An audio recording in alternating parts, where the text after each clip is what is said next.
Okay, thank you. Please be seated. Welcome to the fourth meeting of Municipal Council, March 4th. It's now the month that spring starts in, so I'm sure everybody's very excited about that. Some other stuff going on today that I don't want to talk about yet, but we can all look forward to hopefully sunnier and better weather ahead. I'm going to start with a land acknowledgement. We acknowledge that we are gathered today on the traditional lands of the Anishinaabe, Haudenosaunee, Lenape-Pewak, and Attawandaron peoples. We honor and respect the history, languages, and culture of the diverse Indigenous people who call this territory home.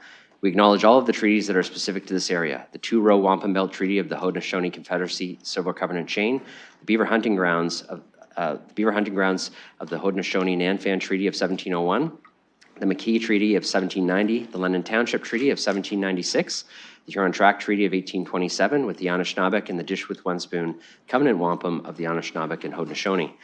Three Indigenous nations that are neighbors to London are the Chippewas of the Thames First Nation, Oneida Nation of the Thames, and the Munsee Delaware Nation, who all continue to live as sovereign nations with individual and unique languages, cultures, and customs.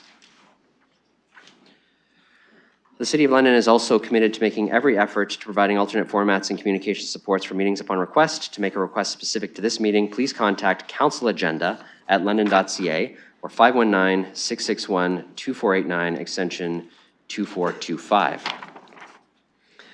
I now get to introduce our singer today. Alex Cooper is an emerging singer-songwriter from London, Ontario, Canada, blending alternative rock and Americana, which I just got permission to say Canadiana, so maybe not Americana today.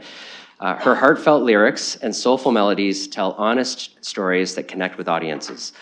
New to the stage, Alex is making an impact with intimate live performances. As she prepares to record her first songs, she continues to share her journey through live music. She will be this month's featured performer at the London Music Office's Music Talk series on March 18th at Palisade Social Bowl. Please rise and join me in welcoming Alex, who will now perform the national anthem for us.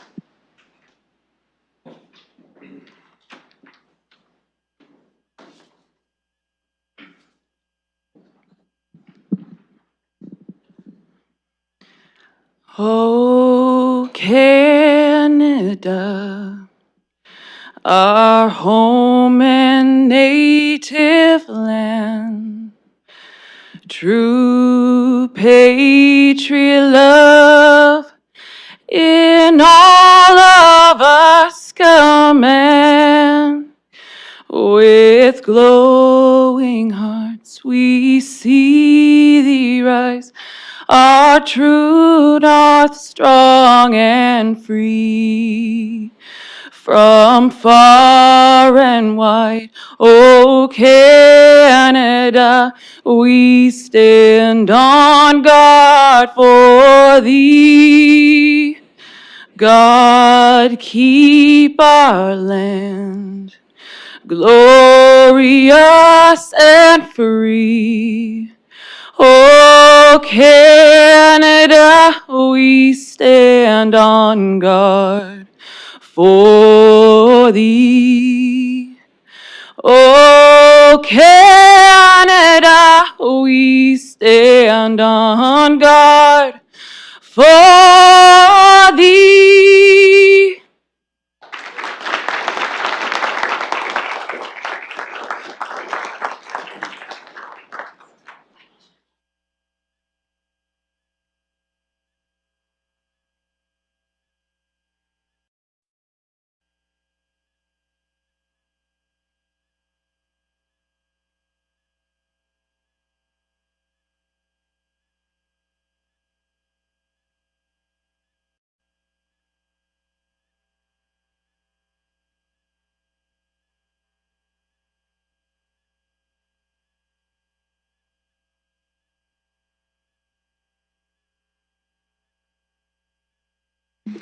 All right, let's proceed with disclosures of pecuniary interest. Councillor McAllister. Thank you. Declaring a conflict of interest on 13 of the PEC agenda, 3.6 from the committee agenda, and that relates to Bill 100, if that could be pulled separately. Thank you. Okay, other conflicts, pecuniary interests? Okay, seeing none. Recognitions, I have no recognitions for today. Review of confidential matters to be considered in public. There are none. Council in closed session, we have 3 items to go into closed session for. I'll look for a mover and a seconder to move into closed session. Councillor Hopkins and Councillor Hillier. We'll open that in the system for voting.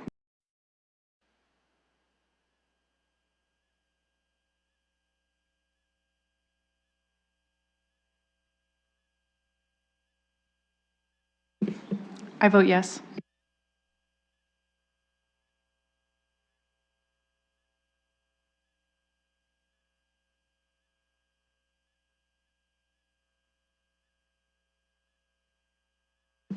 Councillor Trosso? Indicating voting yes. Councillor Trosso also indicating voting yes. Frank? Closing the vote, motion carries 15-0. Okay, we'll be moving to Committee Room 5, colleagues.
Okay, please be seated.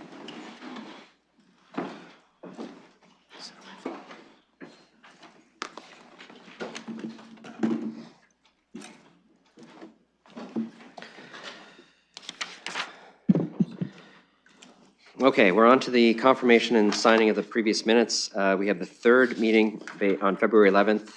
I'll look for a mover and a seconder for that. Councillor Hillier, seconded by Councillor Van Meerberg. And any discussion on the minutes? Seeing none, we'll open that for voting.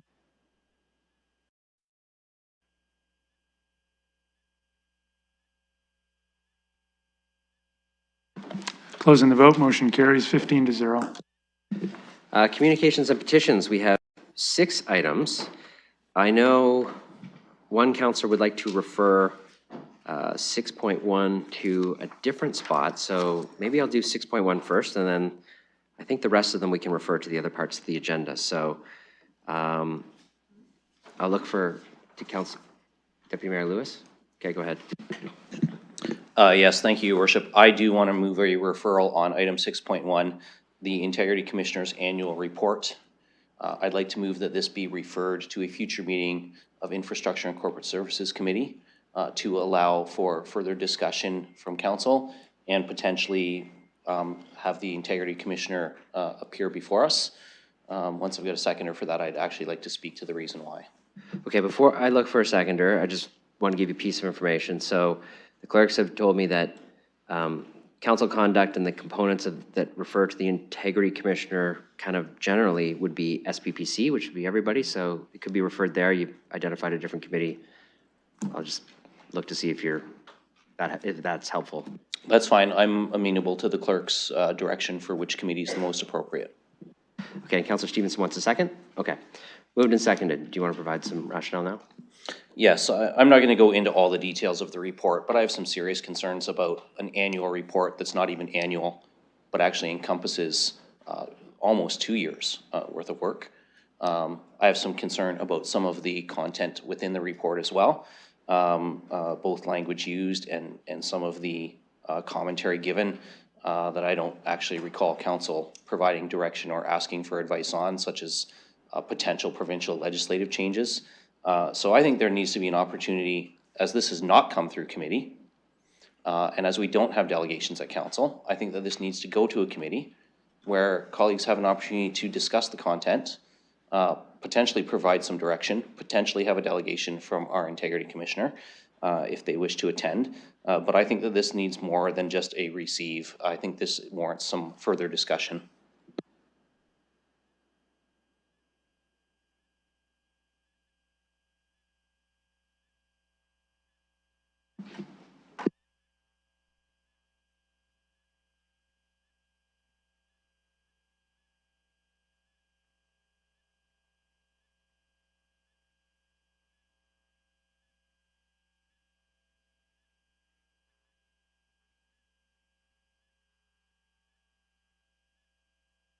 Listen, so Mr. Abrams is here. However, referral takes precedent.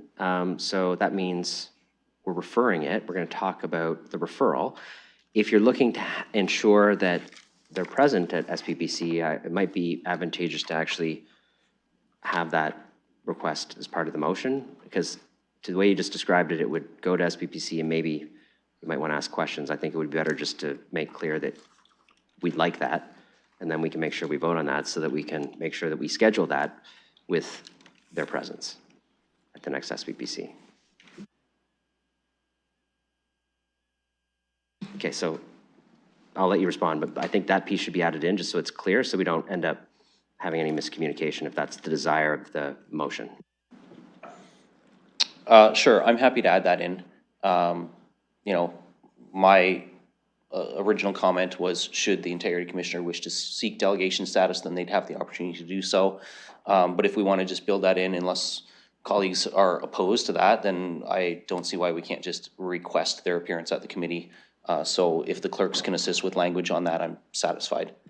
I will get language. I'm just trying to avoid a two-step process where we go to SPPC, people have some questions, they're not there, we invite them to the next one. This seems like it'll cover it off. So unless anybody objects, I'm just going to work that into the motion that's on the floor. I see no objections. Okay, we're going to do that. Is that an objection? Okay, then I'm going to add you to the speakers list then. So the referral is moved and seconded. We're referring this to SPPC. So the deputy mayor has spoken to the referral. I'll continue the speakers list now. I have Councillor Trosau. Thank you. I guess through the chair, this is a quick question. Can there be information in there about the costs, not broken down to case files, because that could disclose case files that we don't know about, but there's nothing much in there about the costs, and I'd like to know about that, even if it's an aggregate number. Can that be included?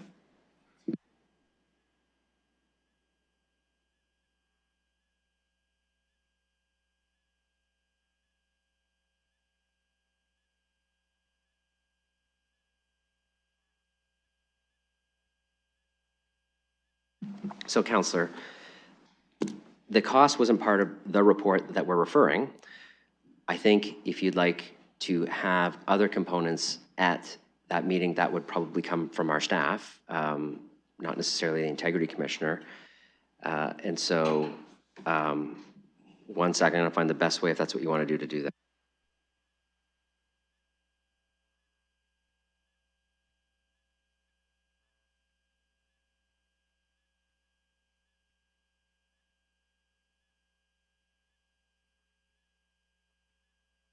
Okay, so the clerks have that information. They can get that for you. You could ask for it at any time. And given they have it, if the question came up at the meeting that this was going to, it would be available there. So I don't think you need to add any motions. So the short answer to your question is yes, it's available, and yes, you can get it anytime. Just for the record then, could I just make a motion, which I hope would be friendly, that we request staff to have that available at the meeting so we could ask about it?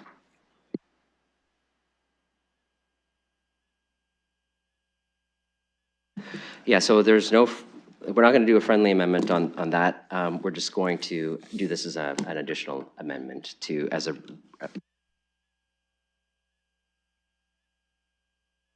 okay, so the referral is amendable, so he's amending the referral to add an additional component. Is there a seconder for what Councillor Trosau is asking? The Deputy Mayor is willing to second. Now we're on Councillor Trosau's amendment to add in just making sure that staff bring the costs and make them available at the meeting where we're referring this report to. Is there any discussion on that? Okay, sorry, yeah, go ahead. Yeah, can I just suggest, because I heard you say have it available at the meeting, but can I suggest that it's available as an appendix to this report on the public agenda? I think it's important that the public have access to that information, as well as councillors, in advance of the committee meeting. The clerk will do a memo and attach it to the Perfect. agenda for that meeting. Okay? Any other discussion? Okay.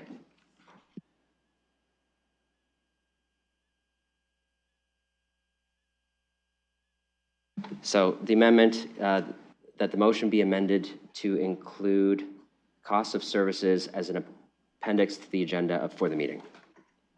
Okay, so moved and seconded. I'm going to open that for voting. On just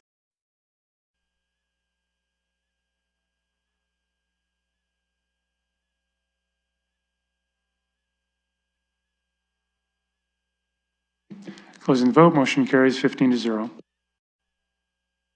okay, so now the as amended motion, willing to move, Deputy Mayor? Still second, Councillor Stevenson? Okay, as amended motion, I'm looking for speakers on the as amended motion, which is refer to the committee, and we'll have a memo on the costs associated with the Integrity Commissioner Services. Okay, we'll open that for voting.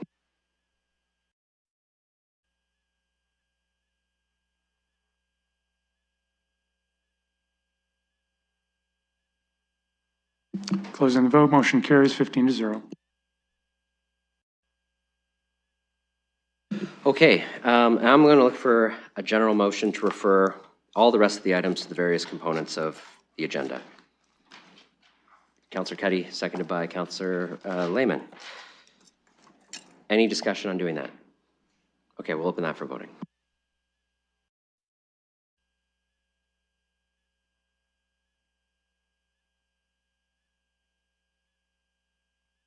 Closing the vote, motion carries 15-0. All right, motions of which notice is given, there's none, which means great news, we're on to reports. Planning and Environment Committee is first. I believe Chair Lehman's going to present that. Thank you, Mayor. I'm pleased to put the fourth report, the Planning Environment Committee, on the floor, pulling item 13 due to Councillor McAllister's conflict. I've also been aware of one request to pull item 15.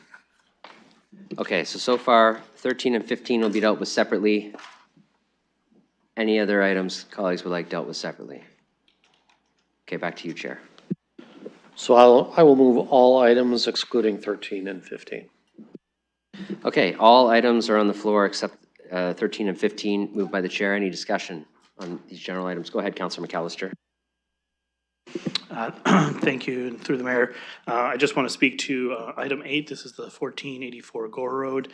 I did come to the PEC meeting. I recognize infill projects do stir up some controversy in neighborhoods. I appreciate my residents reaching out. I would say I think this is gentle infill, especially on the scale that we've seen. This is a 3.5 and a 2-story townhouse complex. I hope the issues that were brought up by our residents are taken into consideration, obviously with the site plan.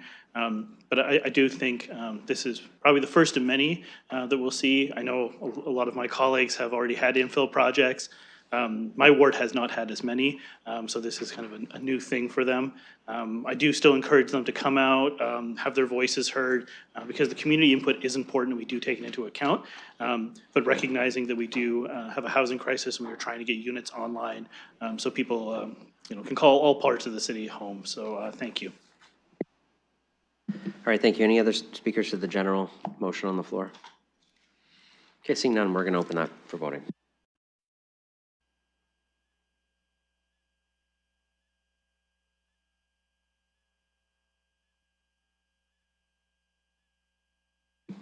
Closing the vote, motion carries 15-0.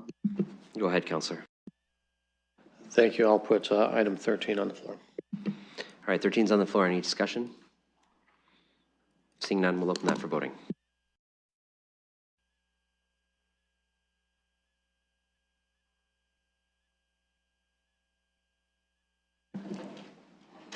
Closing the vote, motion carries 14-0 with one recusal. Go ahead, Chair. Thank you. I'll put item 15 on the floor. All right, 15's on the floor. Any discussion on 15? Go ahead, Councillor Hopkins. Yeah, thank you, Your Worship. And I have asked for this item to be pulled. I want to, first of all, say that I have no problem with EV battery plants and want to thank the developer for the support that he gives our London community, but I'm not sure why we are fast-tracking this application. We know that we're going to receive an industrial strategy plan shortly. I'd rather have decisions made like this, city-made, as opposed to province-made. So I will not be supporting this item. Okay, other speakers? Go ahead, Councillor Frank. Thank you, yes. And unfortunately, I wasn't able to be at this planning meeting, but since this is being pulled, I did have one question through the chair to staff regarding if this moves forward with this count. I believe it's about 100 acres. Would this count towards whatever urban growth boundary number we pick, whether that 1,400 or 2,000 number, would this 100 acres count into that for the plans for expansion if we move forward with those options? Mr. Mathers. Through your worship, so as part of the industrial land needs assessment, there would be a different number. So, but this value would be counted towards that number, that value that comes out of that process. And we're expecting a report in the next couple months on that, on the land needs for industrial specifically. Go ahead.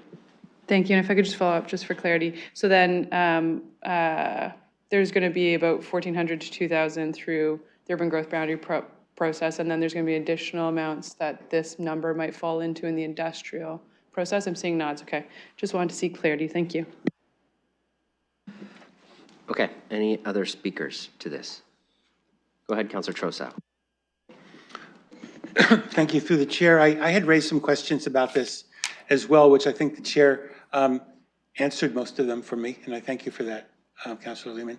I'm going to vote against this, not because I'm necessarily opposed to what they're doing here, but quite frankly, I just don't like the idea of provincial zoning orders. It's really a matter of principle with me, and I'd much rather see this come in some expedited way to our council. I understand that might not be possible, but I just want to register my strong feelings about provincial zoning orders, which I think really have the potential to encroach on municipal autonomy, which is not saying that's happening here. And it's been explained to me that there are some legitimate reasons for this. And I too appreciate the very good role that Dancor has played with respect to some of our other things. And I want that recognized. So I just wanted to just put that on the floor. Yeah, thank you. Thanks. Councilor Lehman, I have myself on the list too. Do you want me to go? Okay. Well then, Deputy Mayor Lewis, take the chair. I will take the chair, set the timer, and acknowledge Mayor Morgan. I just got a couple questions for our staff through the presiding officer. As was articulated in the report that came forward, a ministerial zoning order triggered by municipality is a request of the province to do the process, but all of the components of the planning process and those things are generally still met, maybe accelerated, but still all the pieces are met, all the consultations, all of those go to the ministry for discussion. And then second question, we still have a say at the other end on site plan approval for any sort of zoning should the province approve it. Is that correct, or am I missing anything on that? Well, let's ask Ms. McNeely. Thank you, through the chair. That's correct. There are report studies that the applicant would probably have to do. That would be on the request of the province. However, in terms of the consultation with Indigenous communities and other consultation are required, and then the matter would be referred back to staff for site plan approval. Mayor Morgan. That's the only question I had. Thank you. Returning the chair to you, noting you still have Councillor Lehman on the list. Okay, Councillor Lehman, go ahead. Thank you. You know, I'm supporting this. This is an opportunity for addition of a good many jobs to come to this region. Been aware of this in the works for a while and have had conversations with Dancor. There's a definite tie-in to the Volkswagen plant.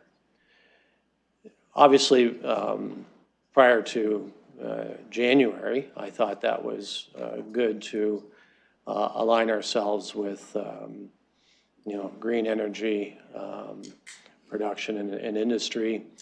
Again, tying ourselves more to the automotive opportunities in this region. But given the actions of today, with the tariffs being imposed by the American administration, has brought to light, you know, what is the true motives behind these tariffs? Is it truly fentanyl and illegal immigration, or is there some other component of this? And it has been suggested that the potential targets might be our automotive industry.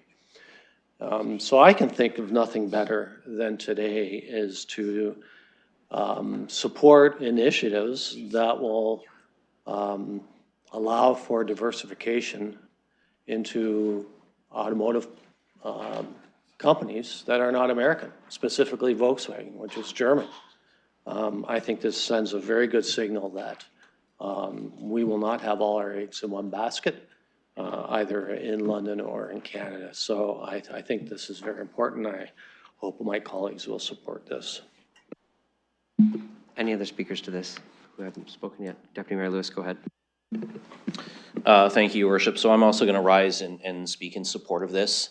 I certainly understand Councillor Trussow's comments about the principle of provincial involvement, because it should be a concern for us at any time. But I think that we have seen also some changes happen to the MZO process since the province last had some challenges with some decisions it made in that regard. And so I think the new process has been improved, and the fact that municipalities get to weigh in at the start actually is a really important step for me, rather than waiting to hear from us at the very end. I recognize Councillor Hopkins' concerns about process, but I think there are times when our processes just don't work in terms of timelines and securing an opportunity that might otherwise pass us by and go to another jurisdiction. I will also say, and I wanted to take this opportunity to note, following on Councillor Lehman's comments, that the diversification of our economy now more than ever is really apparent in terms of how critical it is we do that. I think it's also worth noting, because I've had questions from individuals about whether or not the Volkswagen plant would even go ahead, but I think it's worth noting that that plant is in part intended to export to the globe, not just to the US. In fact, the majority of its exports are envisioned to go to the global market, not to the American market. And so this is an opportunity for us to strengthen the supply chain for that plant by getting this opportunity moving forward at what is a bit of an expedited process with the province. I also want to acknowledge and appreciate Councillor Frank's question, because I think it's a really good one. We've talked a lot about the residential urban growth boundary expansion, but we really haven't even started on, staff has started, but we at council haven't even started to look at the preliminary draft and what the needs might be, knowing that this acreage is going to be counted in terms of growth in the UGB recommendations, I think is important to know too. And so I think Councillor Frank asking that question was quite helpful. I also think that when we look at this one, unless there's any drastic changes, there's dedication of land to the Upper Thames, or to the Conservation Authority. I think it's the Upper Thames. It's not Kettle Creek, but I'm seeing nods from staff. So there's a couple conservation authorities along that Highbury Ave corridor. And I've heard some comments as well. In fact, I was asked by a member of provincial parliament about this at an event recently, but doesn't London already have land? And we've heard very clearly that, yes, London has some industrial land, but a lot of it that's available is located up around the airport or in other sections of the city. And that with respect to the Volkswagen supply chain, there are some requirements for proximity to the 401 corridor where we don't have much available at the moment within the UGB. So I think that this is a good fit, and I'll be supporting it. All right, any other speakers? Okay, so this is moved and seconded. This is the committee's recommendation moved by the chair. I'll open that for voting.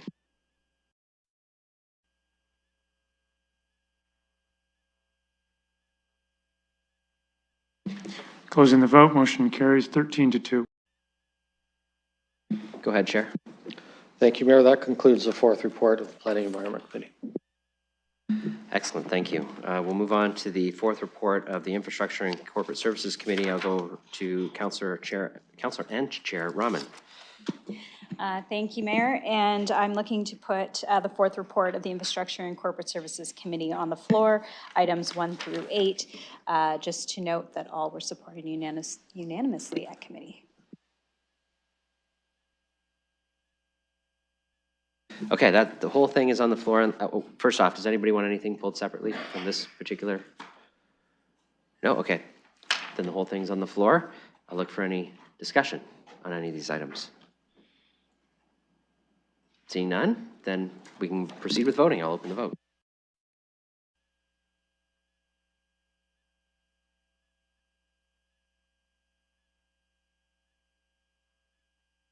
Closing the vote, motion carries 15-0. Thank you. All right, on to the third report of SPPC. I'll go to Deputy Mayor Lewis to present that one. Thank you, Your Worship. So I have had requests to pull 8.33. That's with respect to the assessment growth funding. And so I won't include that in my initial motion. And I've also had a request to pull 8.36. That's the London Public Library Board of Directors vacancy. So I am prepared to move items 1, 2, 4, 5, 7, 8, 9, and 10. All right, does anybody have anything else they'd want separate? So far, 3 and 6 are going to be dealt with separately. All right, seeing none, so you just said you're willing to move the rest. So that means we have 1, 2, 4, 5, and 7 through 10 on the floor. Any discussion on those? All right, we'll open that for voting.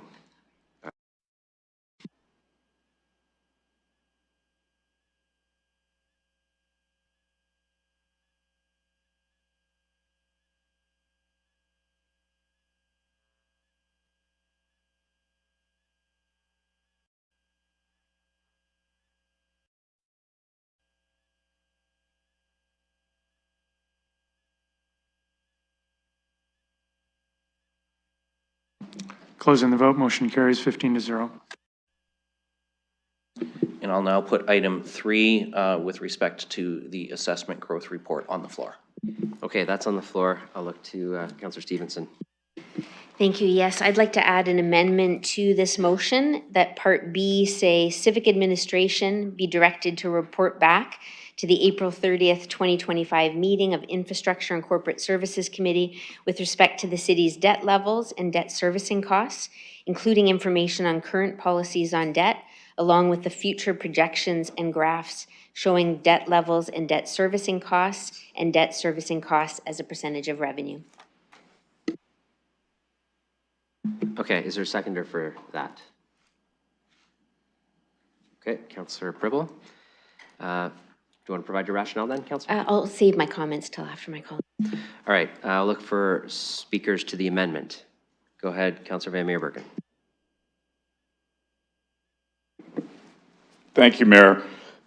It strikes me that when it comes to debt levels and indeed overall fiscal reporting, we receive, I believe it's twice a year, updates from staff already. And I think most of what's being looked for here is covered in that. And as memory serves, I think the next update we will be receiving is in the not too distant future. Perhaps I could ask Ms. Barbon to maybe give us a little bit more information. I can't recall exactly what's in those reports, but I do know we receive them on a regular basis. So my basic question is, will the debt levels and these types of questions be addressed in that report? So that's through the chair to Ms. Barbon. Councillor Van Meerbergen, we just need your mic. No, sir. Thank you. Through the chair. So essentially on April 30th, we are actually intending to bring forward our year-end capital and operating budget monitoring report. Within those reports, we always have a section related to debt and those levels. So there's a great deal of information that we bring forward. A lot of the information that the councillor is requesting is included in there. Not all of it is necessarily in the same place. Certainly as part of the recently adopted multi-year budget annual update for 2025, all of the debt levels would have been included as part of that information that is in the Surlock's report that comes forward at the end. Certainly with respect, the majority of that information is reported on. The only item that we don't regularly report on is the debt levels per household. However, I will turn your attention to the audit committee report. KPMG does an audit planning memo, and one of the indicators that they report on happens to be before council today, and that is the debt level per household. So that information is all readily available. We normally report on that, so it's certainly something that if council wishes to supplement and have additional information, we're happy to oblige, but certainly that's our intent, is to report on that information, and the majority of it on the April 30th date to the Infrastructure and Corporate Services Committee. Go ahead, Councillor Van Meerbergen. So as a follow-up, it seems that in the interest of efficiency, it's probably wouldn't be necessary to have this motion. Would you concur with that, Ms. Barbon? So I'm not going to make Ms. Barbon answer an opinion because... no, that's fine. Yeah, and I'll just say... No, that's fine. If council wants to get additional information packaged together, we can make that decision. So we what, don't have to have staff. Thank you, Mayor. Yeah, because so what I've heard with this response is that the information that's being looked for is already been worked on and will be coming forward soon. So it would strike me that this is somewhat superfluous, and in the interest of efficiency, we should just look for the report coming back. And is it fair to say, Ms. Barbon, that any information that has been asked for here would be added in the upcoming report if it's not already in? Well, that'll go to Ms. Barbon for. I need your mic again, Councillor. Through your worship, certainly the majority of this information we already plan to put in. I'm certainly happy to supplement it with a little bit of information in addition. I will note that our debt management policies are part of the strategic, we're all encapsulated as part of our strategic financial framework that council approved at the end of 2023. So that does draw, there is a separate section particularly with respect to debt. We wouldn't necessarily duplicate that because that's information that is inherent in the work that we do and that we use as a base. Also, with respect to one of our policies, we do know that coming forward in March will also be our surplus deficit policy that is coming forward through to the budget committee as well, which certainly is one of the key tools as well that we use with respect to our debt policies and management of that debt in the future. So the majority of that information we're happy to include, and there's not much different than what we would normally do anyways. Thank you very much. Okay, other speakers to this? Go ahead, Councillor Stevenson. Thank you. I'll make my comments then. The reason for bringing this forward is when I look at the old multi-year budgets from previous terms, in it there was a narrative around debt strategy, debt management strategy, and there were graphs and that kind of thing. So given that in a report like the assessment growth, it's being mentioned, I just wanted to ask for there to be a narrative to help explain to the public just what our strategy is. When we mention in the assessment growth report that it's vital these surplus policies that we have be allocated to the debt due to what we've done, I personally would just like to understand that better because I would prefer to see all of our assessment money go to services that would help our growing city. And I don't really want to see large surpluses at the end of the year. I'd like to see us closer to it. So if we're counting on these surpluses, if it's vital to our debt strategy, then I would just like to understand that a little bit better. Otherwise, I'm not sure why it's in the assessment growth report.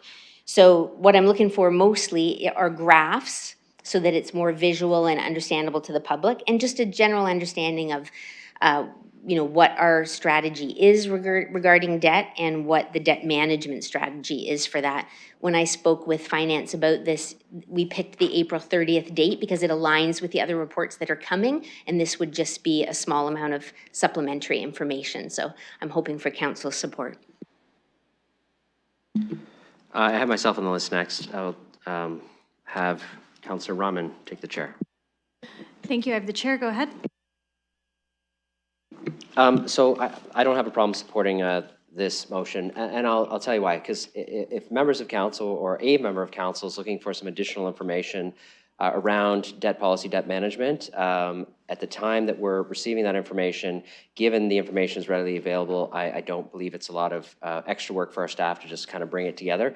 I'm going to support that, and I'll tell you why. Because the management of debt in the city is actually really important. It's important to our ability to manage taxpayer servicing of that debt, as well as important to our credit rating agency, of which debt is a critical component. And I think it's really important for colleagues to have a full understanding about how our existing policies support the management of debt, both the assessment growth policies as well as the surplus policy.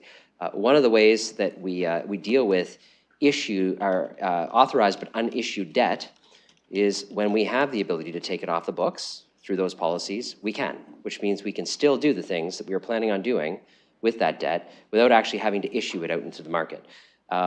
The credit rating is exceptionally important for the management of that debt because how much we pay for that debt and the interest rates we get are a function of our credit rating, which is a function of our debt management policy. So I want to support what the information the councillor is looking for, because this discussion that we will have, if there's any misunderstanding at all about how our policies actually put us in a very good financial position to manage debt.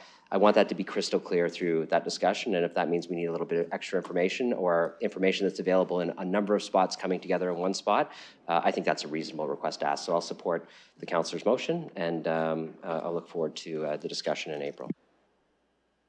Thank you. Returning the chair to you with Councillor Purple and Councillor Pelosi on the list. Sorry, it was Councillor Purple was on the list, and then Councillor Pelosi? Okay. Thank you, and I will certainly be supporting it. I do want to see the additional information, and I do think that we need to be responsible and control our debt in the best possible way. On the other hand, I do believe also that we got to maximize our opportunities. And again, if potentially we can do some of the surpluses, or if we dedicate it to the economic growth of our city, guess what? We potentially might be generating additional revenues and we'll be able to pay off more debt. So I will certainly support it, and I do want this additional information so we can 100% maximize our opportunities. Thank you. Councillor Pelosi. Thank you, Mr. Mayor. I guess I rise as a councillor, audit chair, budget chair. Just mindful that we've had this conversation, and absolutely debt affects many aspects of the corporation. This is a conversation that we've had at SPPC and council, that we will be having at Infrastructure and Corporate Services Committee, that you'll hear about later how it came up at audit, and budget also comes up in March. And just really mindful of having heard from staff that the information's already in existence. Yes, it might be in multiple reports or places, and just maybe reporting changes or notes at the bottom of the pages that would be helpful in reminding us of where these live. Just really cognizant of not having the same debt servicing conversation or ratios at multiple committees, multiple times. That's my hesitation in something like that. If we just want information on where we're at, absolutely. But if mindful of what motions then would start coming and reliving that same conversation. And if one doesn't pass, as we saw at the multi-year budget cycle update that we just had, that this could be another opportunity, then budget and everything. So that's my caution. All right, any other speakers to this? Deputy Mayor Lewis. Thank you, Your Worship, and through you.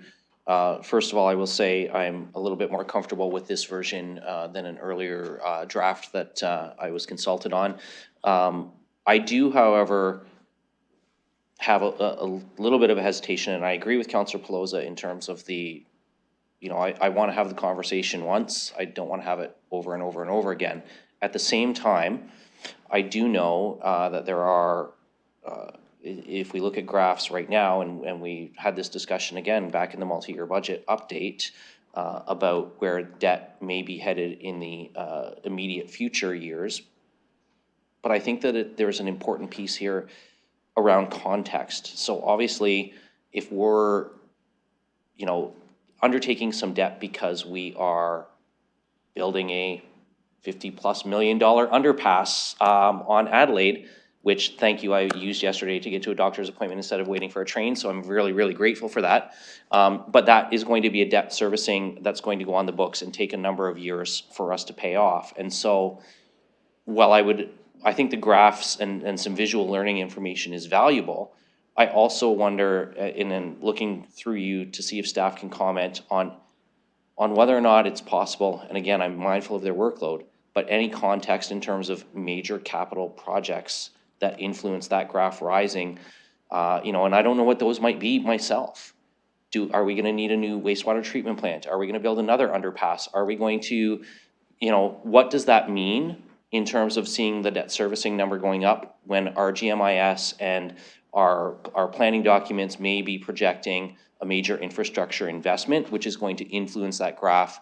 And then over the course of 20 years, that graph will drop down as we pay that debt off. So I'm just wondering, through you, Chair, if staff can provide any context related to this visual learning, or if that's a workload that's not going to be reasonable. Like, I just don't know, but I'm worried about getting numbers without context. Ms. Barbon. Through your worship. So I think, I don't have the numbers right in front of me, but I believe a lot of the future debt that is projected in the table that the councillor had included as a subset from the budget as part of her correspondence to council is concentrated in a specific number of projects specifically. I think Mr. Murray does have that information and probably can tell you that today. But certainly that information is available. We have it as part of the budget annual update that was presented. So it's certainly context that we can provide as part of a report back, and possibly even at the moment, because I believe he has that information. So. Mr. Murray. Thank you, through you, Your Worship.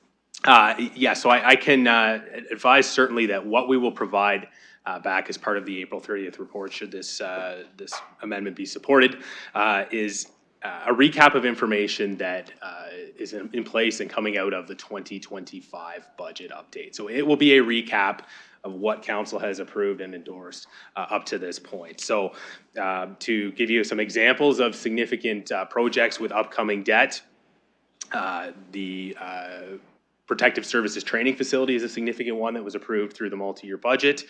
The LTC facility replacement is another significant project involving debt. LMCH regeneration involves debt. There was additional debt added for the rapid transit project as well. So off the top of my head, those are 4 projects that were significant contributors to the projected increase in debt going forward. What I will emphasize, though, is that the information, again, we provide back on April 30th will be based on 2025 budgets. We, over the course of the coming months, will be in the process of updating, refreshing, and rolling forward our debt projections, and those will be provided in the 2026 budget update this fall. The other piece of context I'll add for you, Deputy Mayor, is there's a number of projects that Mr. Murray mentioned, which are the subject of our advocacy framework with the province, asking the province to take a partnership role with the municipality in supporting. So I think that's important context as well. We may have debt in the plan, but we are actively engaging with other levels of government to support our significant capital plans as well as partners in the building of the city. Go ahead. I'm just going to say thank you. That's helpful information for me on this process. Any other speakers who haven't spoke yet? Councillor Lehman. And thank you. Another project was the widening of Warncliffe. Is that one of the ones that will be included in our debt forecasting? Mr. Murray. Thank you, through you, Your Worship. The widening of Warncliffe, and I believe you're specifically perhaps referring to the project at Horton and Warncliffe. That project was the additional funding was not included in the multi-year budget, so that will need to be a consideration for the next 2028 to 2031 multi-year budget. Go ahead. Yeah, I guess the point of that question is, and just to follow up on the deputy mayor, I did have a conversation with Ms. Marbrone because we were looking at the debt levels and what's coming up in the future years. And there's a bit of a jump up, but it's some of that is because of delayed projects that we haven't gotten to. So projects that we would have seen debt levels rise this year and last year has been pushed down the road a bit. And I just want to remind everyone, debt is for capital projects and assets. It's not for operating costs. We can't borrow money. The Municipal Act, and we're the only level of government that can't borrow to fund our operations. We have to have a break-even balance. So when we're looking at debt levels, it's strictly for asset investment. Any other speakers? Okay, seeing none. So on the amendment, which is Councillor Stevenson's addition, we're going to vote on that now.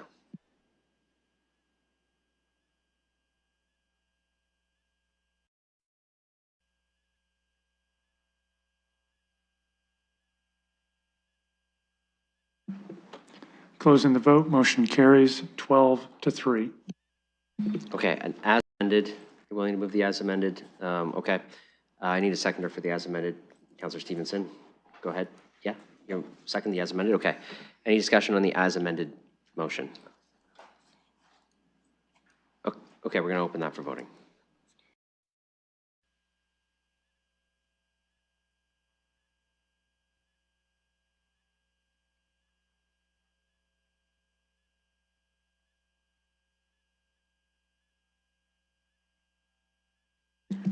Closing the vote, motion carries 14-1. All right, go ahead, Deputy Mayor. Thank you, Worship. I'm now willing to put 8.36 on the floor.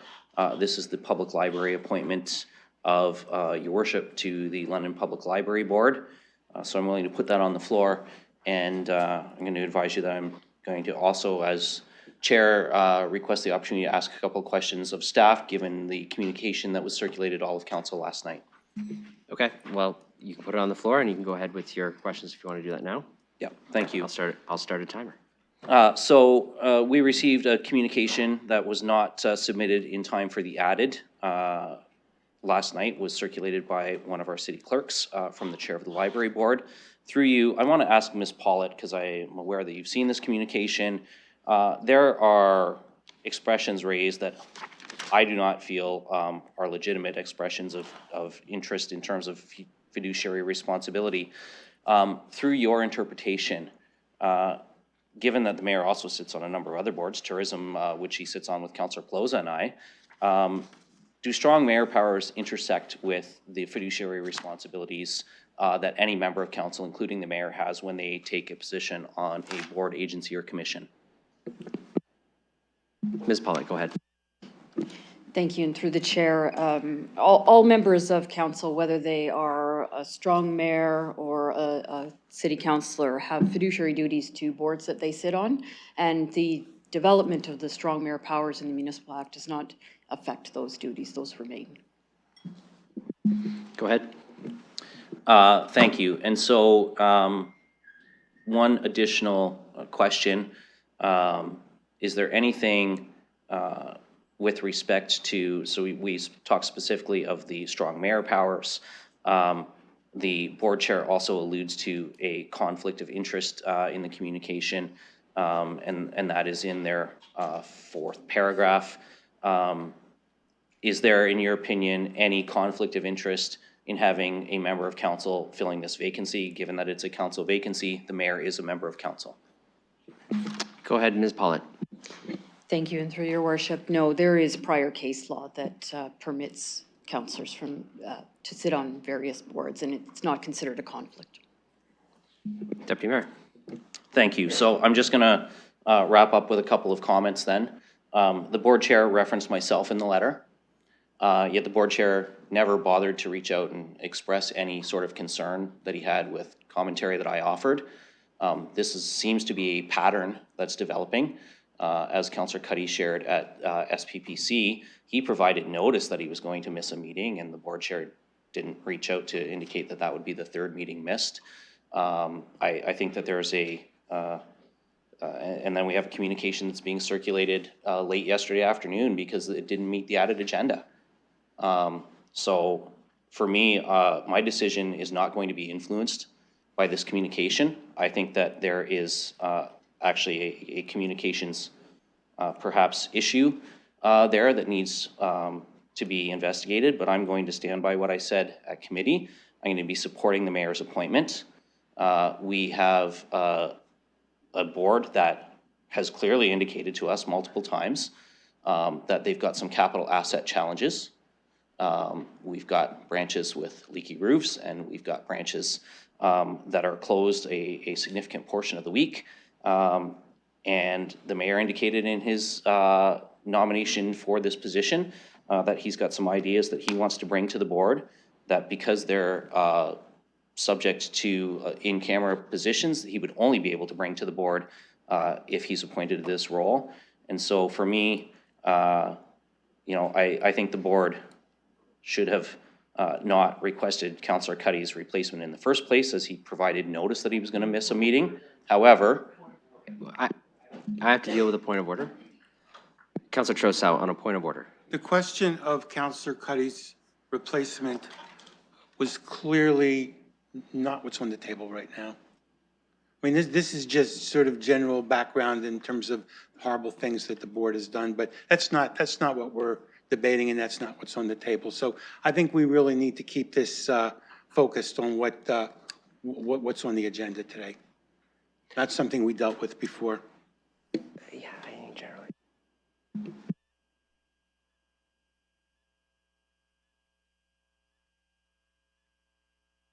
Yes, so on Councillor Trosau's request, generally I've allowed some leeway because it's all related to the appointment process, but I do agree with them. Let's tighten it up to the matter at hand, which is the committee's recommendation to appoint myself to the London Public Library Board. I think there's a lot of context that could be added in on other things, but I think sticking to tight to that appointment is appropriate. So I'll ask you to do that, and appreciate Councillor Trosau's interjection. Go ahead. So I'll rephrase that slightly then. The item that is on the floor is 4.2 from the committee agenda, the London Public Library Board of Directors vacancy. The board chose to take a path of action that created a vacancy that is to be filled by a member of municipal council. Municipal council at the committee made a selection. That is the recommendation that's on the floor today, and that is the recommendation that I will be supporting. Okay, thank you. Other speakers to this? Councillor Hopkins, go ahead. Yeah, thank you, Your Worship. And I would like to follow up on the letter that we received from the London Public Library Board. And I know at committee we already had a recommendation. I did put my name forward. I was not supported. But I do think it's important that I bring forward my name again. I would like to get support to... Point of order. Okay, sorry, Councillor Hopkins, point of order. Go ahead, Deputy We are Mayor. dealing with the committee recommendation to appoint the mayor, not other names coming forward for nomination. Yes, so appreciate the interjection. Councillor Hopkins, you can put your name forward again, or members of council can. What they would need to do is defeat B in the committee's recommendation, the appointment of myself. That was the committee's recommendation. Should that be defeated, any member of council could put their name forward. So certainly there's a path to what you'd like to do. So what you could do is speak against Part B, which is my appointment, and then you would have that avenue to put yourself forward again. So the Deputy Mayor is technically correct. You can't put your name forward now. Certainly, I think we hear that you still have an interest, and so it sounds to me like what you want to do is encourage your colleagues to defeat Part B. But go ahead, Councillor. Thank you, Your Worship, for clearing that up. I was going to say that, before I was interrupted, that I would like to bring my name forward, and to do that... Okay, Councillor Hopkins, 1 second. A point of personal privilege. Go ahead. When a speaker is speaking, and it just happened to me, when a councillor is raising a point of order, that is not interrupting, that is raising a point of order, and that's what's done. So I would request the councillor withdraw the comment that I interrupted her.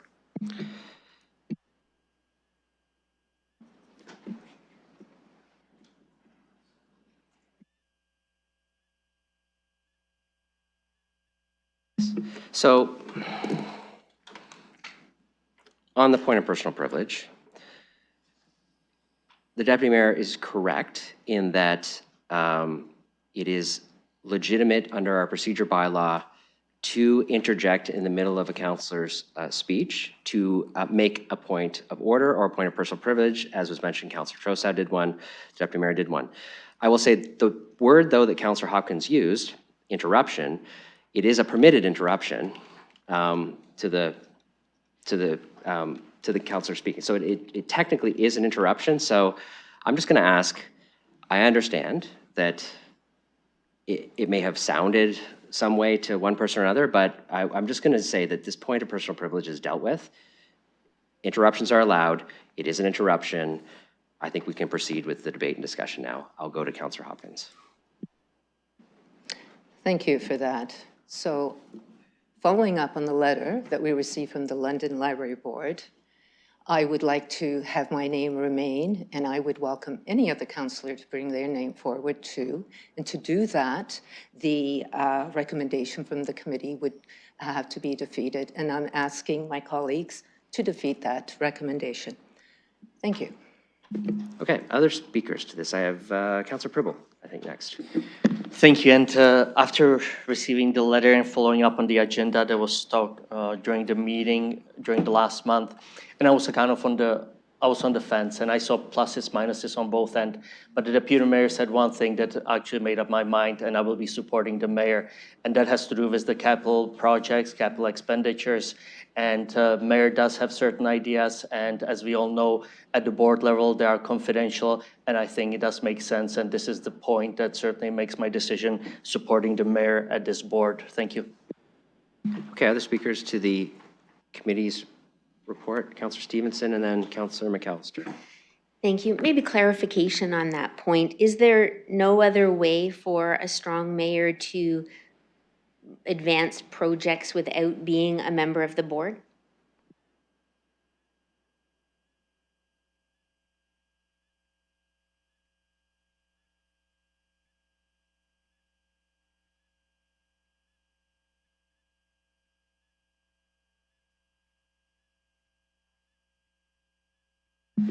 So I think Ms. Pollitt answered some of this question, but I'll take a shot at a piece of it with the councillor's indulgence.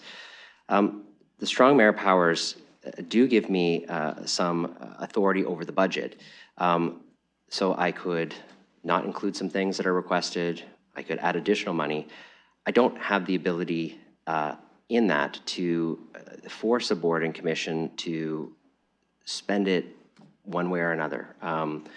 There's some authority and discretion that the boards have as they're acting in their own fiduciary responsibility. And so the difference between sitting here and sitting there is sitting there and sharing ideas with the London Public Library Board would be shared within the best interest and with the fiduciary responsibility and best interest of the library at the center of that discussion.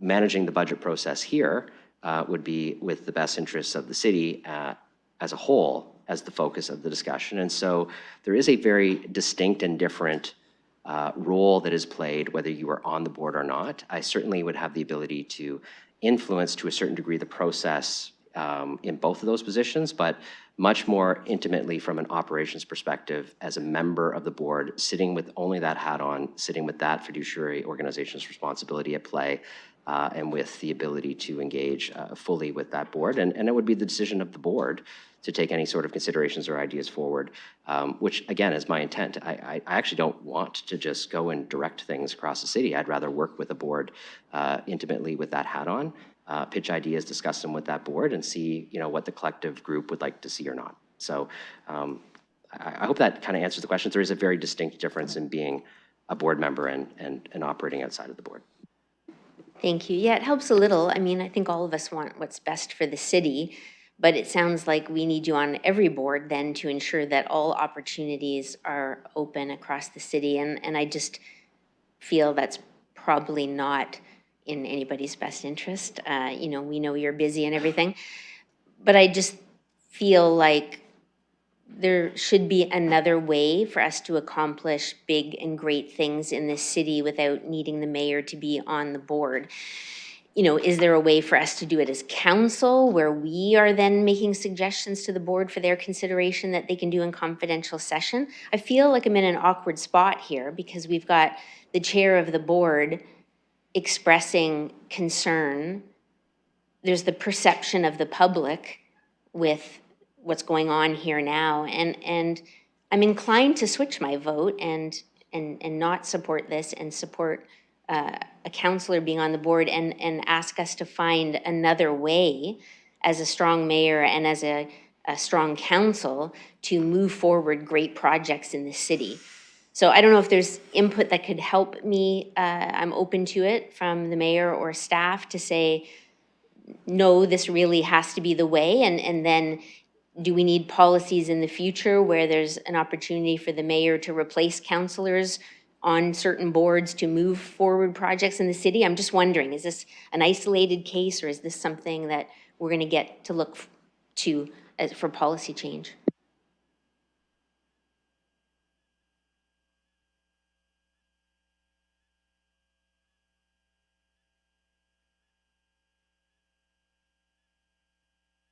I don't know if I can answer all of the components of your questions. I'm not even sure Ms. Pollitt can, but I will hopefully give you something that will add some context.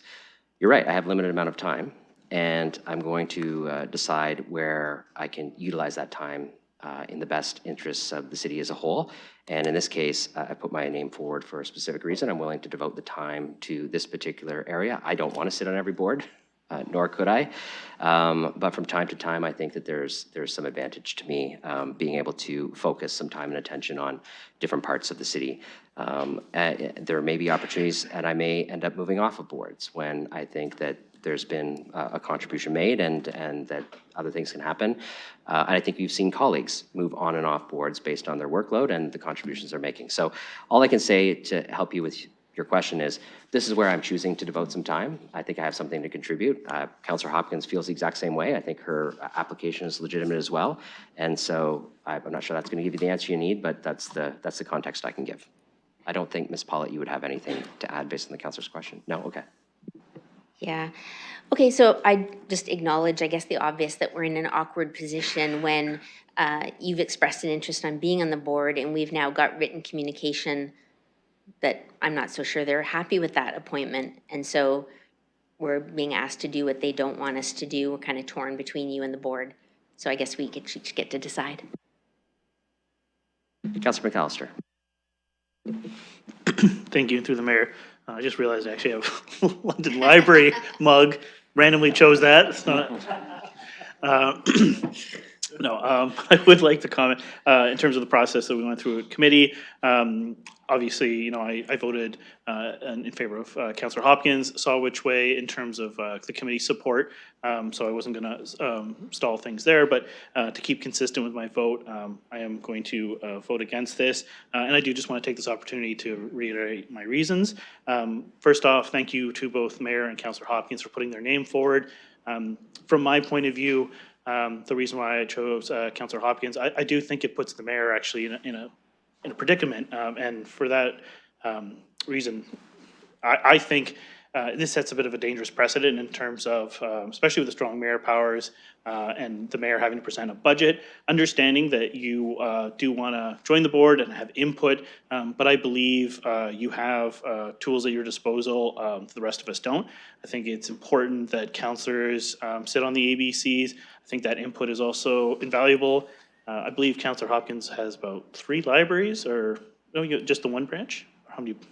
3 branches, yeah. But anyways, we all have different branches in our area. But I do think it's important for the positions that typically are for councillors, that we respect that and that we keep the councillors on the ABCs if available, recognizing that sometimes, you know, we have vacancies, people aren't willing to step forward. And so in those situations, maybe the mayor wants to contemplate sitting on them. But I would say, I think you have a heavy workload as it is, recognizing the input also from the library. But I do think it's important, especially when vacancies appear that are typically filled by councillors, that we respect that. We also have to acknowledge in terms of the input of the boards themselves, even though, you know, recognizing that we do have these spaces reserved for us. But saying all that, I just want to say that I just think it sets a dangerous precedent in terms of the mayor sitting on a board like this. We all have, you know, assets has been a topic at every board I sit on. I don't think that's new for any of us. And so I just think those are discussions need to happen at the board level. I think the mayor has demonstrated in the past that he's able to have conversations with the board chairs, with the individual ABCs, and I think he has an avenue that the rest of us don't necessarily have. So for that reason, I'm going to say no to this and support Councillor Hopkins. Thank you. Other speakers? Go ahead, Councillor Ferreira. Thank you, Mayor. So it looks like we're going to be, maybe just from the comments that I've seen around the horseshoe here, possibly re-voting on the item for SPPC. I'd like to be as efficient as we can with that. But I am hearing just kind of the comments that I heard from my colleagues, and I'm hearing the comments from the mayor with the time perspective, and you are going to be putting the time in. But I also do understand that all of our time, and I know that you're more constricted than we are when it comes to time. And you can't just, you know, you can't just make up time without maybe taking away from your sleep or taking away from other, you know, things that you have on your personal side. So if that's the case, and I do see that with the letter coming in, which is not really changing my original vote, which I did put my vote towards Councillor Hopkins, if that's what's going to happen and we're going to be either voting down or voting up depending on how our votes were at SPPC, then I'm going to go with my SPPC vote again on this one. And I hope that we can just do that quickly and be, just make sure we have the decorum as we do that too, when we have this item get discussed. So that's kind of where I'm going to be. I'm just going to treat this as my SPPC vote. And however it turns out, I will be approving that after that vote. Okay, I put myself on the list, so I'll let Councillor Pelosi chair. I have the chair recognizing Mayor Morgan. Listen, I didn't want to raise a point of personal privilege before, but I will say, as the treasurer said, there's absolutely no conflict. I serve on a number of boards. When I sit on those boards, I have the same expectation of myself as I have of each member of this council. You are responsible to the fiduciary responsibility of the board you're sitting on when you're sitting as that board. That means, in the past, there are members of council who have gone to a board and in a budget process, voted to support that board's budget. And when it came to council, voted to not support all of the components of that board's budget. You sit with different hats. It's a complicated thing to do. Each and every one of us do it who sit on a board. And so I don't need to be told by any member of council whether I'm capable of doing that or not. I've been doing it for a decade on boards as a member of council. And by the way, I am a member of council. So when you say spots for a councillor, that is also a role that I fulfill. And I sit on a number of boards existing. I can choose to manage my time. I'm offering this. I also respect if council does not want me to spend their time there. These are appointments we make. We can appoint another councillor. You can vote down this motion. I put my name forward to assist in a focused way in this board. I appreciate the committee's support, but I do not need members of council making decisions about how I manage my time for me. I also am fully capable, as the councillor, as our solicitor has said, fully capable of fully understanding and managing the fiduciary responsibilities that we have on a board. There is no way that I would go to a board and bring up any sort of strong mayor or budget pressure or something like that in the context of discussing that board's budget. I would be discussing that board's budget within the context of the needs of that particular board and what is best for that organization and the types of things that they can consider and put forward. I certainly would bring a lot of knowledge and context about the budget process, but I will operate, should I have this opportunity, in the same way that I operate on every single other board, and that is to the benefit of the board, to the benefit of the organization and the missions of that board. And I'll come back here and sit in this horseshoe, and as I expect with each and every one of you, then make decisions in the best interest of the bigger picture, all the boards, and all the context of the city. And on libraries, yes, you each have libraries in your area of the city and the ward. I represent the whole city. All the library branches are something that I represent and think about each and every day. Having been on that library board for 8 years and served as chair for 3, it's an organization that I care about, I like, I'm willing to devote some time to it. That being said, always fully respect the will and the decision of council through the process, and I take absolutely no offense to the way that people want to vote, but I want to be clear about my intentions, and I was not going to speak to this, but I will not sit by and let people assume that there is a conflict when there isn't, and that I'm not fully capable of managing the fiduciary responsibilities of multiple organizations at once, because I've been doing that for a long time. Thank you. Returning the chair to you, and I believe Councillor Trausa might have been interested. Councillor Trausa, go ahead. Thank you, and through the chair, and as the other sitting member of the library board, I feel I should speak. I took part in all of the discussions that the libraries had, both in session, in camera, and in public. We're going to be making a lot of really important decisions, and yeah, a lot of them are going to be in camera. And the mayor pointed that out on television, saying that was the best place to, talk about that. There is no claim here that the mayor is not perfectly qualified as a member of council or as a person with great knowledge of LPL, which goes back. I actually like the idea of having somebody with that historical perspective of some of the things that happened at the board back in the aughts. Sometimes I think I'm the only person that goes back that far, so it might be nice to have somebody else in the room who understands what I'm talking about. But seriously, the mayor is totally qualified to be on the board. There is no actionable under the Municipal Conflicts of Interest Act issue here. The Ontario Public Libraries Act is very clear that there's a limit to how many members can be on a board. That expresses some legislative intent that they want to keep sort of a independence of the board. There's a strong legislative intent that the idea behind the London Public Library Board is to have a separate independent entity. And the mayor does not destroy that by sitting on the board. What I think is challenged by having not Josh Morgan, but a strong mayor under Ontario's strong mayor legislation, such as it has devolved from the province, there is going to be a perception that there is a power imbalance.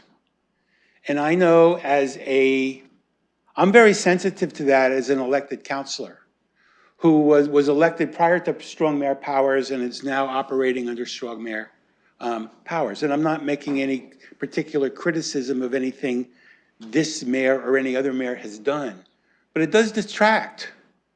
And I think that also carries over to a board. And you've got a board here that has raised some very serious concerns about how this is going to play out in the board's dynamic and in the perception that the board has, the perception that the public has of the board.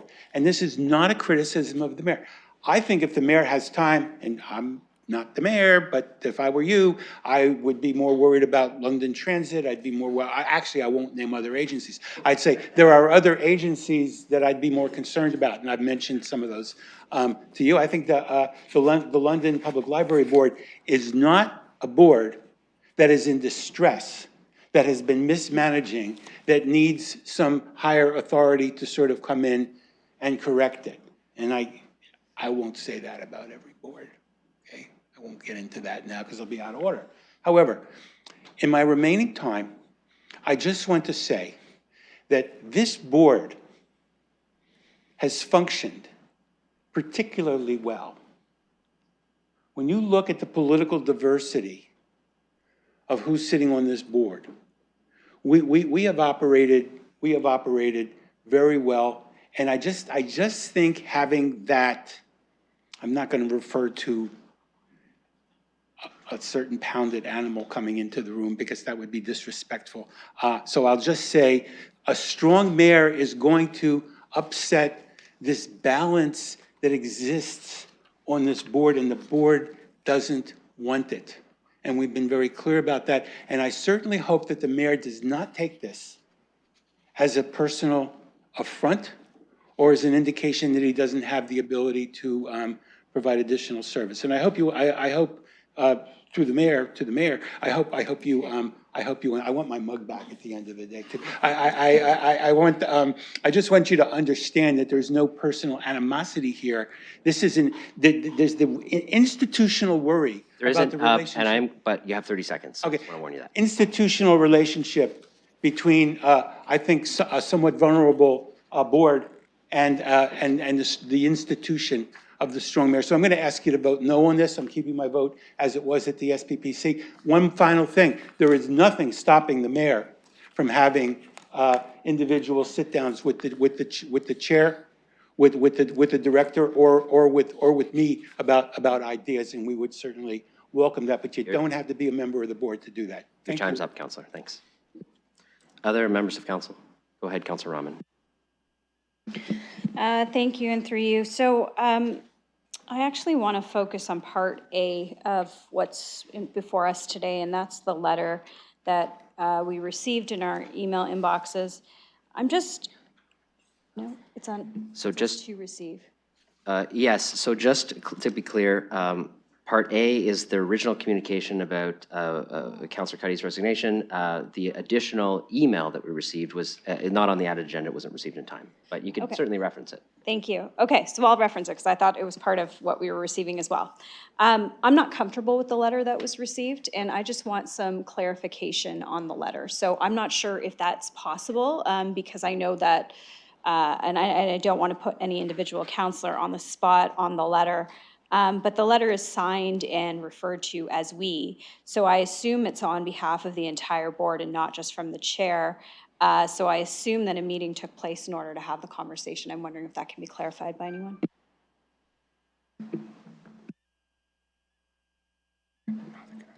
I'll ask the clerk if he can clarify at all. Thank you, Your Worship. The London Public Library Board is not a board that the City Clerk's Office supports, so I don't have information about any such meeting.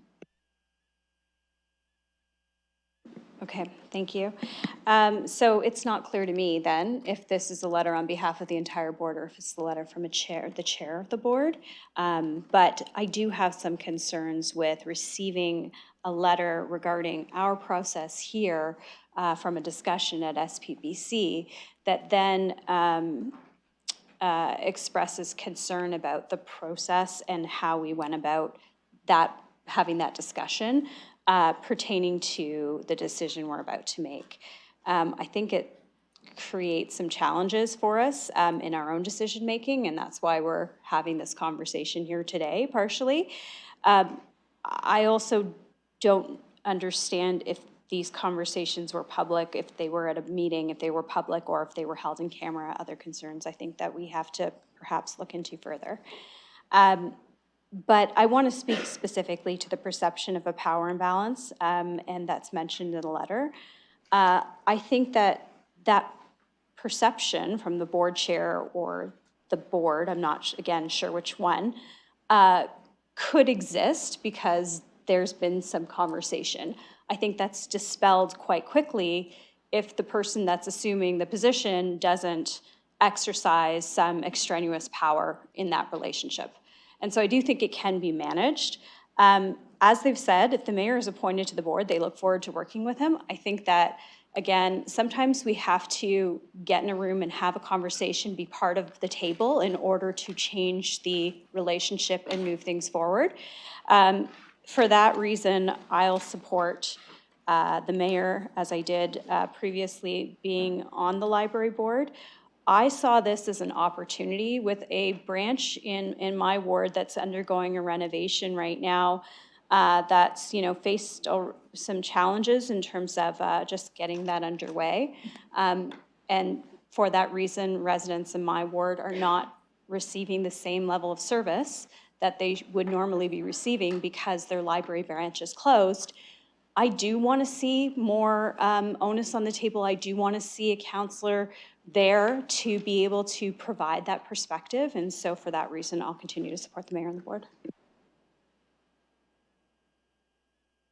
Okay, any other speakers who haven't spoken yet? Councillor Plaza, go ahead. Thank you, and was just waiting to hear from colleagues' perspectives. And had, as a past library board member myself, and it was before the mayor's time on the board, I know he definitely spent a lot of time there as a member of that board and as chair. Concerns about the letter, I don't know if it means a wider conversation that we need to have to ABCs to remind them that we are fully aware as members of council of our fiduciary responsibility, and that when we're at our designated spots at agency boards and commissions, that we're fully aware that that legal hat we're wearing in that room is to that best needs of that board, of that organization, and what they need. And then when we come to chambers, we put on our different hat, and this is the best needs of the corporation. And we balance those worlds, and we're very legally mindful of what is governing us in those spaces. So I was a little bit shocked that we received such a letter from the board chair, essentially saying, not that member of council, not the mayor, pick us a third option. And we're all members of council. I know we represent different wards, one's for the entire city, but we've had boards in the past that have come forward and actually said, can the mayor come and serve on this? We have something that we're looking at doing. It would help us better behind the scenes to manage it and move things forward. That was the Tourism London Board, and that change was made last term of council. To have that expertise in this space as they navigate things that do affect citywide issues. My vote at SPPC was in support of a past LPL board chair returning to that space, who's a serving member of council and will remain so. It is just that there was no letter referenced or no information referenced in the communication from Mr. Gibson saying what the HR needs might be of that board of expertise, that we would have a better insight of what they need. That wasn't conveyed. We just know that once we made our selection, they said no thank you. Their public agenda shows that they met on February 20th. We had the SPPC discussion on the 25th. So there perhaps might have been an emergency board meeting called, or for a board to have consideration and input into this, or as Councilor Rahman pointed out, it could just be the board chair sending a letter. We just don't know. So I'm sticking with my original decision, and should that fail, absolutely happy to support Councilor Hawkins. All right, any other speakers who haven't spoken yet? Okay, so just so we're clear, it's the committee's recommendation on the floor. And there's two parts, so we can certainly divide it. Actually, you know what? We are just going to divide it. The first part is receiving the communication, not the email, the original communication from the London Public Library Board. The second part is about the appointment and the committee recommendation to appoint myself. So let's deal with part A first, which is just receiving the communication from January 24th about the vacancy that was declared.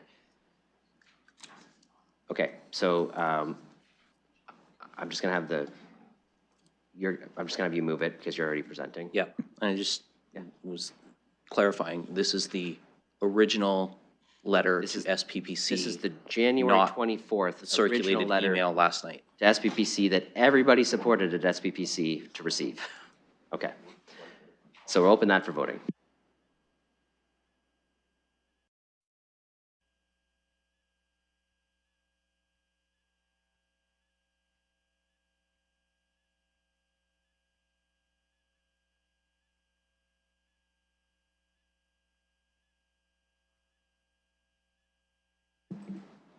Closing the vote, motion carries 15-0.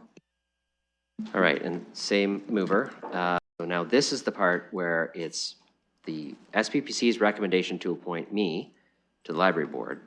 That's the recommendation, so we'll put that on the floor. We'll open that for voting now.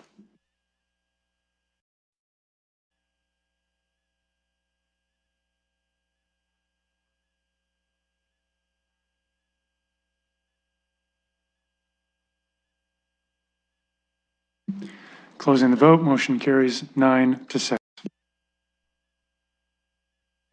Okay, Deputy Mayor.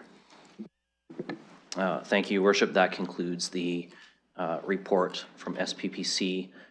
If you'll indulge me for just a moment, I'm going to advise colleagues that the lighting in here is creating a bit of a challenge for me with the vision issue I'm having right now. So I'm going to try and remain in chambers and just use sunglasses. That may not work. I may have to go upstairs and continue the meeting from my office in the dark, but I'm going to try sunglasses for now and see if that works, and if not, I'll remove myself to my office.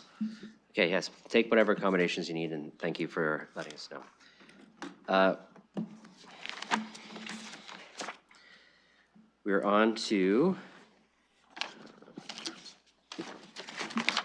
Mayor, just a point of privilege, I guess, and to give the Deputy Mayor some time to go upstairs. Can I call a 5-minute bio break before I present? Oh, well, yes, anybody can move a break. So you want to move a break? It's 5 minutes, if you don't mind. 5 minutes? Yeah. Okay, like sometimes 5 minutes turns into 15. So if you want 10, take 10. But 5? Okay, we're doing 5 then. Moved by Councillor Ferreira, seconded by Councillor Pelosa. We'll do this by hand. All in favor of a 5-minute? Motion carries. All right, thanks. 5 minutes.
Okay, I'm calling this meeting back to order.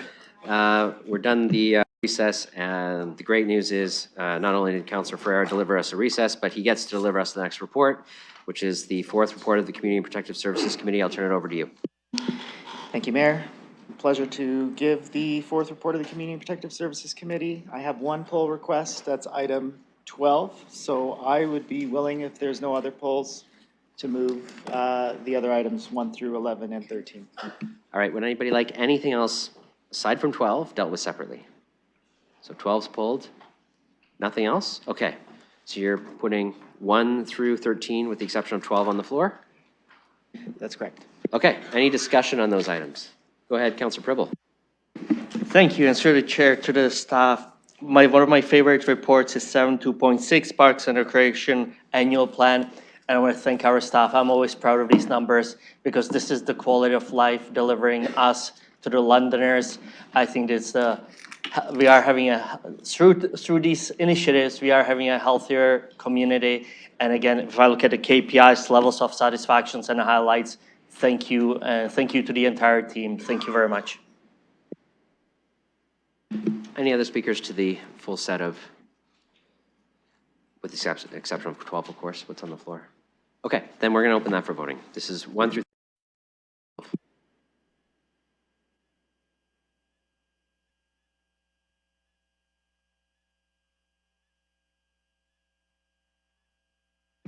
Councillor Charso? Thank you. Closing the vote. Motion carries 15-0. Go ahead, Chair. Thank you, Mayor. And that leaves item 12 on the report, the 2.11 Adult Entertainment Body Rub Attendant Licensing Information Report. I'll put that on the floor. Okay, I'll look for the speakers for this. Councillor Stevenson, go ahead. Thank you. As circulated, I have an amendment that I'd like to move on to A, that at the end of A be added, and that any further action on this report be suspended until the Supreme Court issues its ruling on Bill C-36 sections. It being noted that sections 286.2 and 286.3 of Bill C-36 may materially impact any changes to municipal bylaws and licensing, and that a Supreme Court decision is expected in 2025.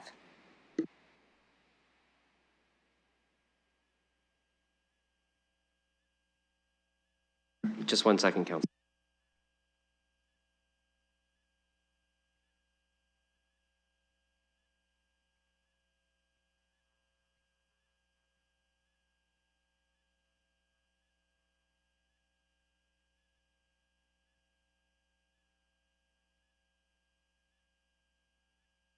So, Councillor, I just want to be clear.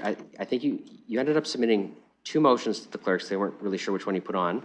The one you put on is the one that is contrary to what the committee passed because you're asking to amend to take no action in when B and C actually take action.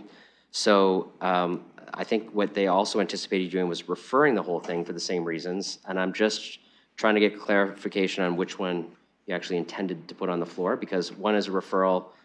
We deal with the whole thing later with the language you've used.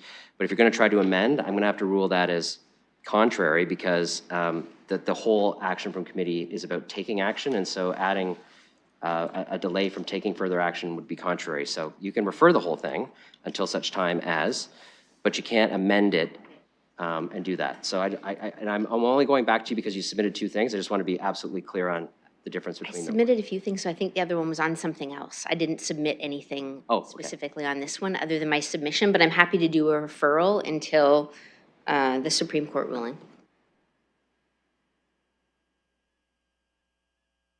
Well, maybe you didn't submit that, but they prepared 2 things because I think you expressed your intent, and the clerks are always very good about trying to carve out a path for you. Well, thank you for that. Okay, so let me just, I want to make sure that the wording of the referral is something that you're okay with, because I'm going to read it. That the staff report dated February 18th, 2025, related to adult entertainment body rub attendant licensing information report be referred to Civic Administration to report back at a future meeting of the Community and Protective Services Committee after the Supreme Court issues its ruling on Bill C-36 sections, it being noted that sections 286.2, 286.3 of Bill C-36 may materially impact any changes to municipal bylaws and licensing that a Supreme Court decision, and that a Supreme Court decision is expected in 2025. You're okay with that language? Okay, is there a seconder for that? Councillor Pribble's willing to second. Okay, so that referral of what the committee did is on the floor for those reasons. We'll put that in eScribe, and then you can speak to it now if you'd like. I'll reserve my comments to the Okay, end. then I'll look for speakers to the referral.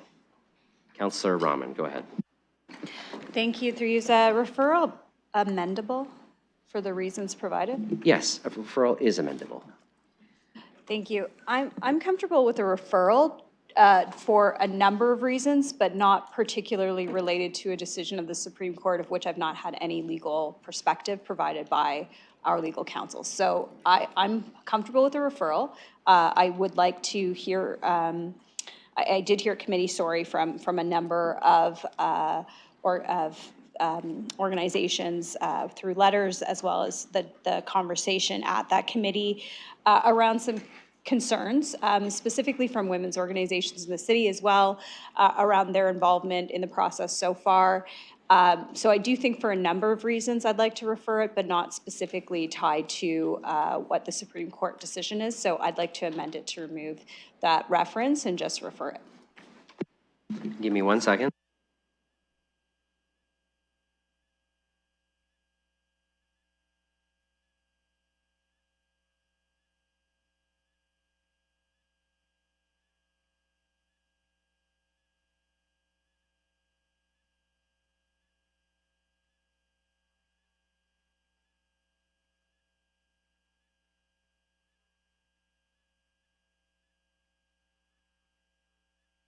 So, Councillor, if you can look at the motion on the screen, are you asking to remove from the "it being noted on," but leaving the stuff before that? Because it still does, it kind of then would tell staff around when to bring it back. If you remove too far back to all the references, there's just no context on when to bring it back. Staff could bring it back at the very next meeting.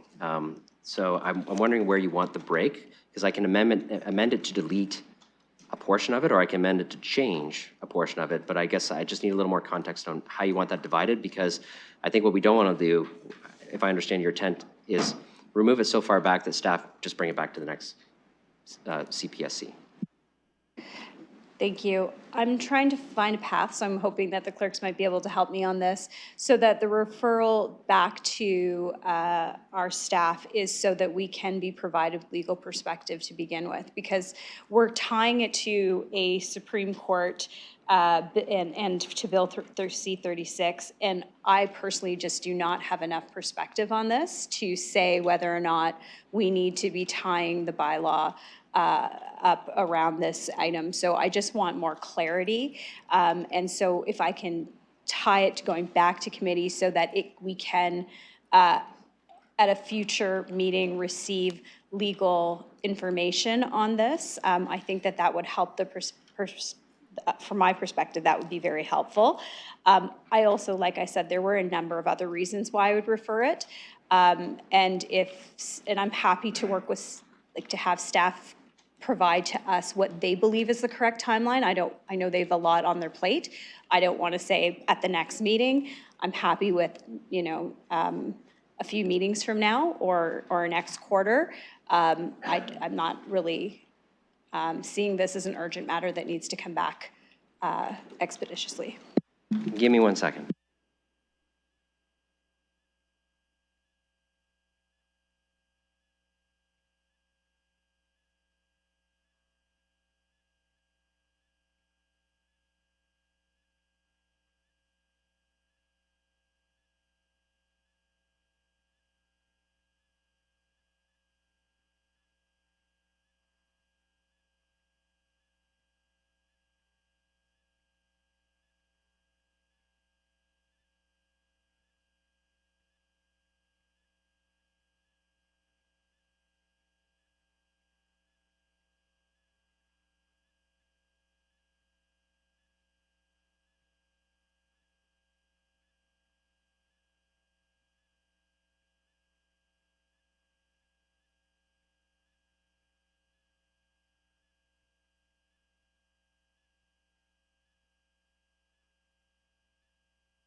Okay, so here's what we're going to do, and we'll clean up the language after. The amendment is that the motion be amended to remove the reference and purpose of the referral to the Supreme Court issuing of its ruling on Bill C-36 sections and request that Civic Commission report back with legal advice with respect to this matter. Okay? And then if that passes, we'll fix the language so that it basically says that. Yeah, that's works for, okay. All right, so you can move that amendment because referrals are amendable for the reasons. It also changes the time frame potentially. I mean, it's kind of open for staff to be able to bring that back when they can. Look for a seconder for doing that. Councillor Frere, you're willing to second? Okay, so now we're on just Councillor Rahman's amendment, which will change kind of the reason for the referral and potentially the time frame, but it'll be a little open to staff to not reference the Supreme Court, but we're just going to get some legal advice, which may include things about legal cases before the Supreme Court and other things, at which point council could make a decision about a further referral or not.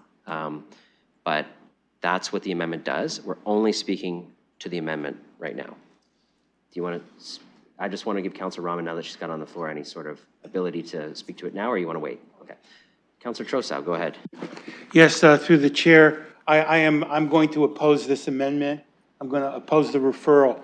Here we are again, doing committee work, and we actually had a very, very detailed and useful discussion at the committee about what the real problem with what was brought forward was. And the problem with what was brought forward, and the committee rectified this, was that the stakeholders were not properly consulted, and that's been fixed. And this motion makes it clear. Part C, civic administration be directed to consult with the stakeholders. I think it would be more appropriate to add a Part D to the underlying motion. We don't need a referral because we're not passing this today. We're not passing any legislation today. So a referral is redundant. What would make more sense would be just to add a Part D saying it being further noted that the matter is pending before the Supreme Court and the staff is requested to provide information about that to the committee, and I think that would be a cleaner way of doing it. So I'm going to oppose this. The other question I have to ask staff is, I know the answer to this, but I have to ask it through the chair. Has the Supreme Court or any other court issued a stay of the enforcement of current municipal regulations pending the determination of this matter by the Supreme Court? Hold on.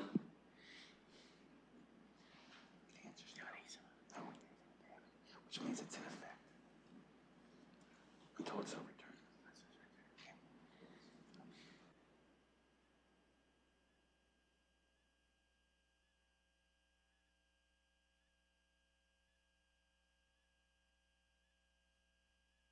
Yeah, okay, so I'm going to allow this question because it's kind of related to the timelines, which Councillor Rahman is changing, but I'm going to suggest that, like, let's keep this pretty tight because we're on the referral, or the amendment to the referral right now. And I'll just say, to do an addition to the main motion, the referral has to be defeated at some point to do something different. So, but I'll go to Ms. Pollitt for the answer.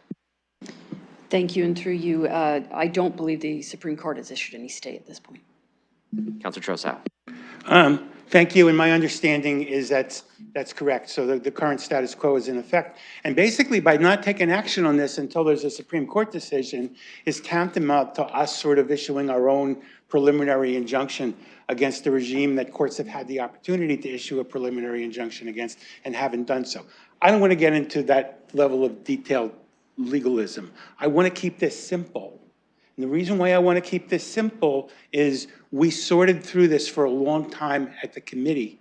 And we actually reached an accommodation between the staff and the stakeholder groups that was the source of the problem. And we did that. We did that very well. So I just want to vote on this motion. I'm going to oppose these amendments and referrals because I think it's appropriate for us to vote yes on the motion that we reported out. And if you want to add something to that about it being noted that there's a Supreme Court action pending that might affect this, and we'll deal with that if we get the decision, that's fine. But I just think we're adding a lot of unnecessary committee work to what's a very straightforward matter here right now, so I'm going to be voting no on this. Thank you. Okay, next speaker. Sorry, I don't have anybody on the list. Who'd like to speak next? Oh, go ahead, Councillor Stevenson. Thank you. I'll just say I'm going to support the amendment because it's kind of a baby step along the direction that I'm looking to go anyway, so I'm happy to support that. Councillor Ferreira on the amendment. Thank you, Mayor. So just to confirm, if we did do this referral, we're still going to have the component for the stakeholder part that we added to the committee. I just wanted to confirm that to whoever could answer that. So we're on the amendment to the referral. What happens when it's, and the amendment to the referral is referring the whole thing. So nothing happens. Everything the committee did is going to come back to the committee with, if the amendment passes and the referral passes, as was described by the amendment that's on the floor, which is get some legal advice. You can still do all those things. Council has made no decision on it. It's just going to get legal advice first if the amendment passes and the referral passes. But we're on the amendment, so if you could keep your debate to the amendment, that'd be great. Okay, I'm going to try my best. Thanks, Mayor. Okay, so I'm going to support this referral. We did have that conversation at committee, but we didn't have some of the information that I saw on this agenda that was submitted by the agencies. I do see that the agencies, and this is why I'm supporting the referral, because the agencies were making note, I forget which one it was, but there's a lot of onus being put on workers rather than the operators for the licensing regime itself. So I do see that as a conflict of the way I'd like to see things go. So that's why I would be going with the referral portion itself at this moment. And we did see those notes come in onto this council agenda before we saw for the CAPS report. So I'm supportive of this referral, and I guess I'll keep my comments there for now. Okay. Okay, thanks. 1 second.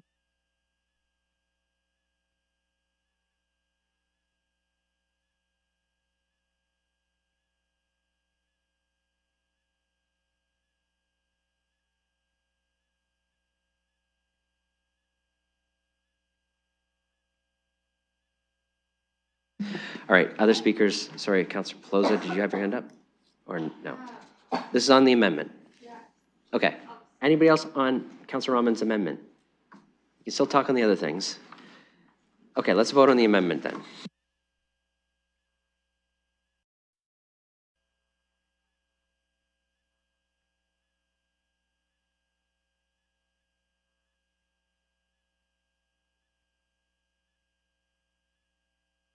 Closing the vote, motion carries 11-4. Okay, now on the as amended motion, Councillor Stevenson, are you still willing to move the as amended version? And maybe Councillor Rahman willing to second? Okay, we've got a mover and a seconder. On the as amended motion, it's as amended, new speakers list, so I'll look to, go ahead, Councillor Pelosi. Thank you. I held tight for efficiencies. So my question through you to staff, looking to understand that if we refer it back to staff for them to come back at a future meeting, what are we looking for them to come back with that's different than the original committee discussion? Lots of discussion was had at committee. Staff said that we would be expecting this back hopefully in Q3 2025 was their timeline. And it included next steps as per the report of a municipal scan, research and partner agency consultation, licensing consultation, draft regulations, and potential bylaws. So looking to see if we just refer it back, if any of this work would move forward as partner agencies are looking to be consulted, or we just pause everything, what would staff's process be? So I'm going to go to staff on this because the way that the motion is worded, it's basically a question on how you operationalize that. So go ahead, Mr. Mathers.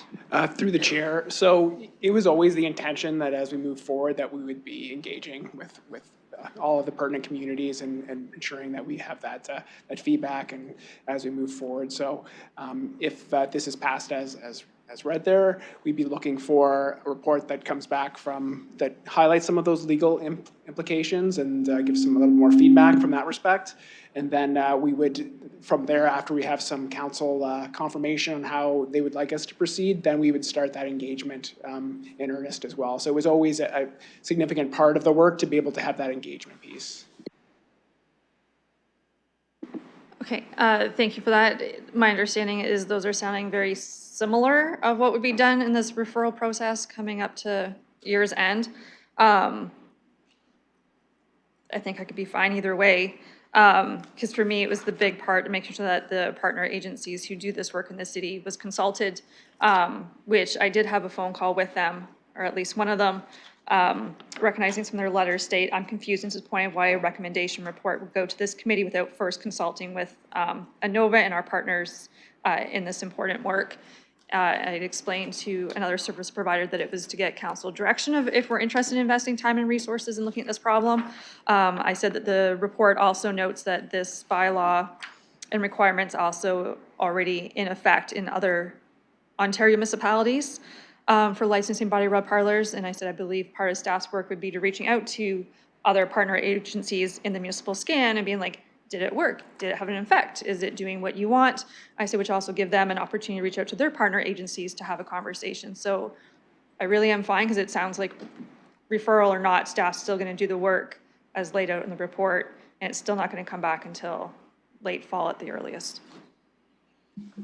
I don't think that's exactly what Mr. Mather said. Okay. Am I misunderstanding? I'm good either way, just want to understand. Let me put a piece in the middle, and then Mr. Mather can correct.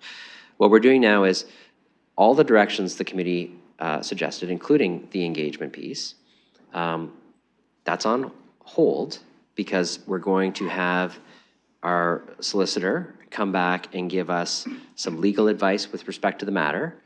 We will receive a report, I expect, probably in camera, at which point we will have received the legal advice, and then we could say, all right, let's take these next steps. That might be the next meeting or the meeting after. So essentially, before any of that consultation piece happens, before we authorize any of that consultation piece, which we've not authorized yet, we're going to get some legal advice first, and then we can decide what next step to take. Okay, a question through you to legal then. Do we know how long that legal advice may take to get back at committee? It's a great question. Go ahead. Thank you, and through you. I would actually suggest that we wait until the Supreme Court decision because that will inform the legal advice. I don't have a time frame. They've heard the appeal. It could be several months before they issue their decision, but I think it would be some welcome guidance to wait until the Supreme Court weighs in on the issue. Okay, go ahead. Thank you for that, and not in camera. So just as we do that then, just realizing that the Supreme Court is potentially sometime in 2025, maybe 2026, realizing 2026 is an election year, and depending on what kind of community conversations we might want to have, depending on how much you value this work when you have that conversation, each councillor will have to decide if you want to refer it or just move forward with community consultation of partners who are waiting to be part of the conversation now. Okay, other speakers to the referral, which has been amended, the as-amended referral. Go ahead, Councillor McAllister. Thank you, and through the mayor. Recognizing Councillor Trusso and I had a very lengthy debate at committee about this. I really think it kind of comes down to whether you want to move forward or if you want more information. But really, I just think at the end of the day, we kind of have to all make our decisions on this one. From the information I got at committee, I think staff are going to do those engagements. They're going to have a public participation meeting. And personally, I just want to move forward with this. If we get to the end of the process and I don't like the result, I'm also perfectly capable of voting against it and nothing happening anyways.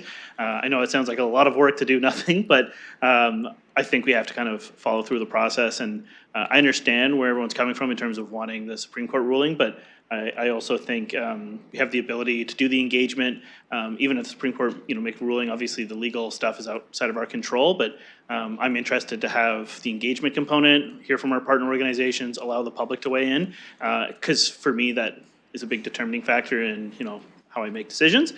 So I'm comfortable with what we were able to hash out at committee, but again, up to everyone in terms of how they'd like to proceed. You haven't spoken because we're on the as amended referral. So who would like to be on the list? Councillor Ferreira. Go ahead. Through you? Okay. So I would say, I guess in comments to the last comments, even though if we do nothing, that's still a decision. We're just informing our vote. So I hear what you're saying, and I would probably be in the same boat as you. For this motion, or for this amendment, part of the motion with respect to the legal advice to the matter, I would be interested in kind of hearing just kind of the intersection between the municipal purview with the licensing regime and the federal area, considering with the C-36, because I do know that C-36 right now criminalizes most of the activities that we would see around certain facilities that are within this report. But that is not really within our purview because we're talking about the licensing component, the licensing regime when it comes to health and safety for workers there. So I would be interested in seeing that kind of expressed out and just to see how they intersect and just so we can get that type of legal advice and that analysis there. So that's why I would be supporting this motion as it is, because it is saying, when it comes to with respect to the legal advice, I do see that would be included on the report. So that's why I would be supporting the motion as it is right now. Councillor Hopkins. Yeah, thank you, Your Worship. And, I appreciate the councillor's amendment. I didn't support it, though. I have concerns that we are now sending a message, take no action. And I really think this process has to unfold.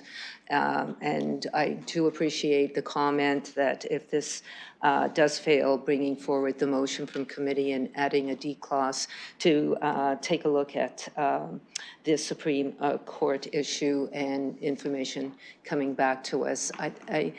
I'm really very uncomfortable with the message that we as a city are giving the public here in this process. This is a process that we've undertaken numerous times during my time on council, and I have grave reservations that we are giving a signal that we just want to put it on hold and not continue the process. So won't be supporting this and hope that we get the original motion brought back with an additional amendment.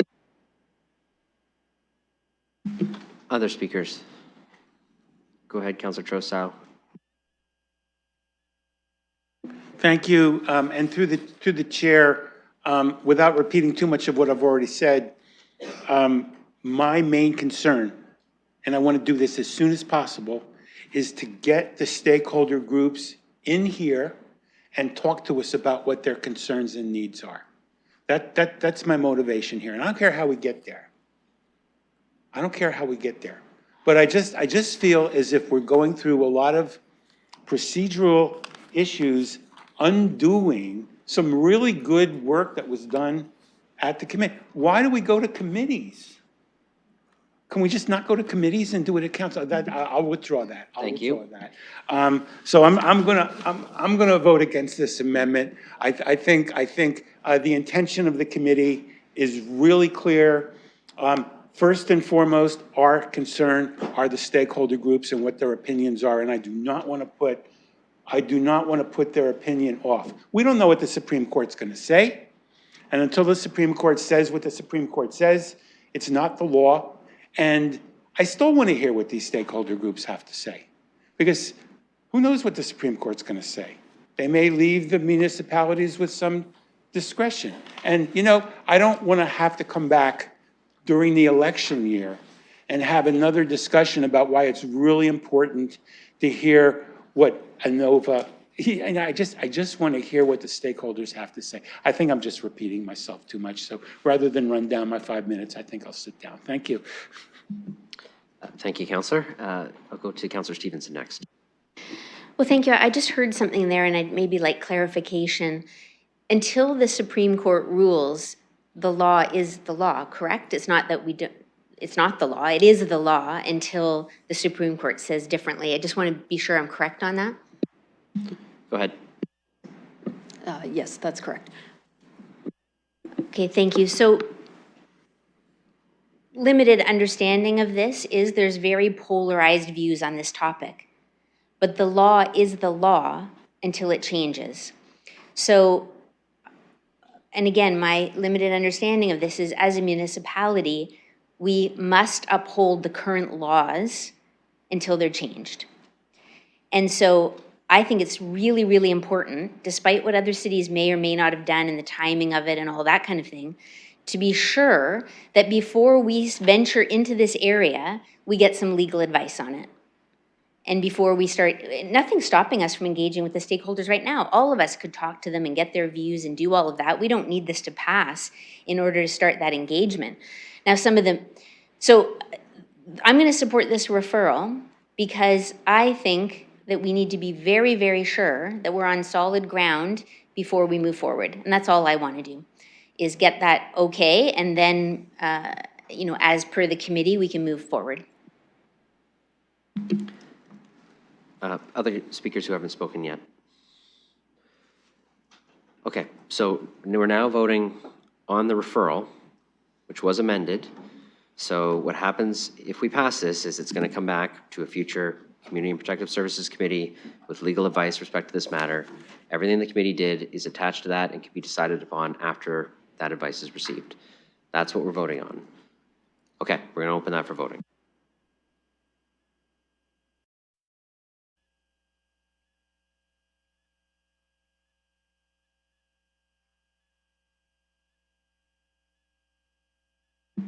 Closing the vote, motion carries 11-4. Okay, so that item is referred back to the chair for anything else that's left. Thank you, Mayor. That was the motion as amended, the final motion. That's it. It's referred. So we're done. I think actually your committee report is done too. It is, it is. Okay. I was going to make some more comments on it, but I guess I miss. The media is in the back row, and you can comment all you like after the meeting. Yeah, okay. But for now, we're moving on to the next report. So Okay, thanks well, for presenting report's that. done. Thank you. All right, great. Now we're on to the first report of Audit Committee. I'll go to Councillor Pelosa. Thank you. This is the first report of the Audit Committee. I've only been given notice to pull one thing, being item 5, being 4.3, the London Housing Development Project's Lessons Learned Review by MNP. Okay, anything else separate aside from that one? Okay, go ahead. Okay, thank you. Another excellent Audit Committee meeting. Yes, I am partial. Wide conversations and reviews, audit plans, reports. I know the next meeting is going to be equally as robust, so mark your calendars and plan on coming out. And I would note that Councillor Stevenson will have something prepared already for the next one. So that's my comments on the main items. Okay, so the chair has put 1 through 4 and 6 through 9 on the floor. Anybody else want to comment on those? Go ahead, Councillor Stevenson. Thank you. Yes, they have been robust meetings, and I've been enjoying them. There is one issue that I keep raising at the last few audit meetings, and that is around the scope of these management audits and what role the audit committee plays in approving the scope. Because again, the topic is fine. We do approve those. These are going to be the topics of the audits, but the scope is the differentiator. Like, it makes the difference of what the results we get from it. And in this particular, in this same audit report, we received an update on the scope of the Safe London for Women and Girls. At the same time as in the one that is being dealt with separately, the London Housing Development Projects, we were able to see that we had built an affordable housing unit and placed into it 100% vulnerable people, people with... Go ahead on a point of order. I recognize the councillors talking to the Safe London for Women and Girls, which was in an over-briefing note, which will be actually discussed in the next audit meeting, but also tying in reference to item 4.3, which has been pulled. So just a fine line on that one. I'll stick to 3, which is 4.1, the briefing note from the internal audit. So yes, point of order, got it. Going to stick to 4.3. We're good to go. Keep going. The point I raised about that briefing note was in the same report, we had an issue that appeared to be an issue for Safe London women and girls, that we had a tenancy profile that was placing women and children fleeing domestic violence into a building that was 100% vulnerable people that has had significant problems for the last 2 years. So my point being is, there's something being discussed at audit around the scope and what role the audit committee and council should play in the choosing or approving of the scope of the audits. And also, and that's mainly my main point. So if that interests you at all, there'll be an April audit committee meeting, and we'll be having a conversation about that. Spring and audit committee, they go together really well. Okay, that's great. Any other speakers to the general motion 1 through 4, 6 through 9? Seeing none, we'll open that for voting.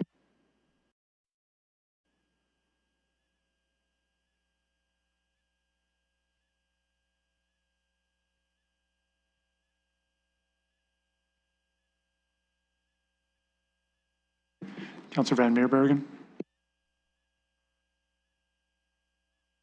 Closing the vote, motion carries 15-0. Chair Pelosi, go ahead. Thank you. I will put item 4.3 on the floor as forwarded by committee, recognizing Councillor Stevenson has something for it. Excellent. That's on the floor. Councillor Stevenson, go ahead. Thank you, colleagues. Last one of these amendments that I'm bringing forward. This one, again, just adds to it that says that the communication dated January 29th, 2025 from MNP with respect to the London Housing Development Project's Lessons Learned Review be referred to the next meeting of the Governance Working Group to review and consider any policy change recommendations regarding the implementation of affordable housing that utilizes multiple levels of funding. This will be added to the receipt of the report. Point of order, or just for clarification, the councillor is using referral, but we're really looking to receive the report and then forward it as well to GWG. We're not deferring the work. So Yeah, we're just making sure the language says that. That's what I heard is the intent despite the language. So yes, because the report is done, it can be received, but it also forwarded for some action.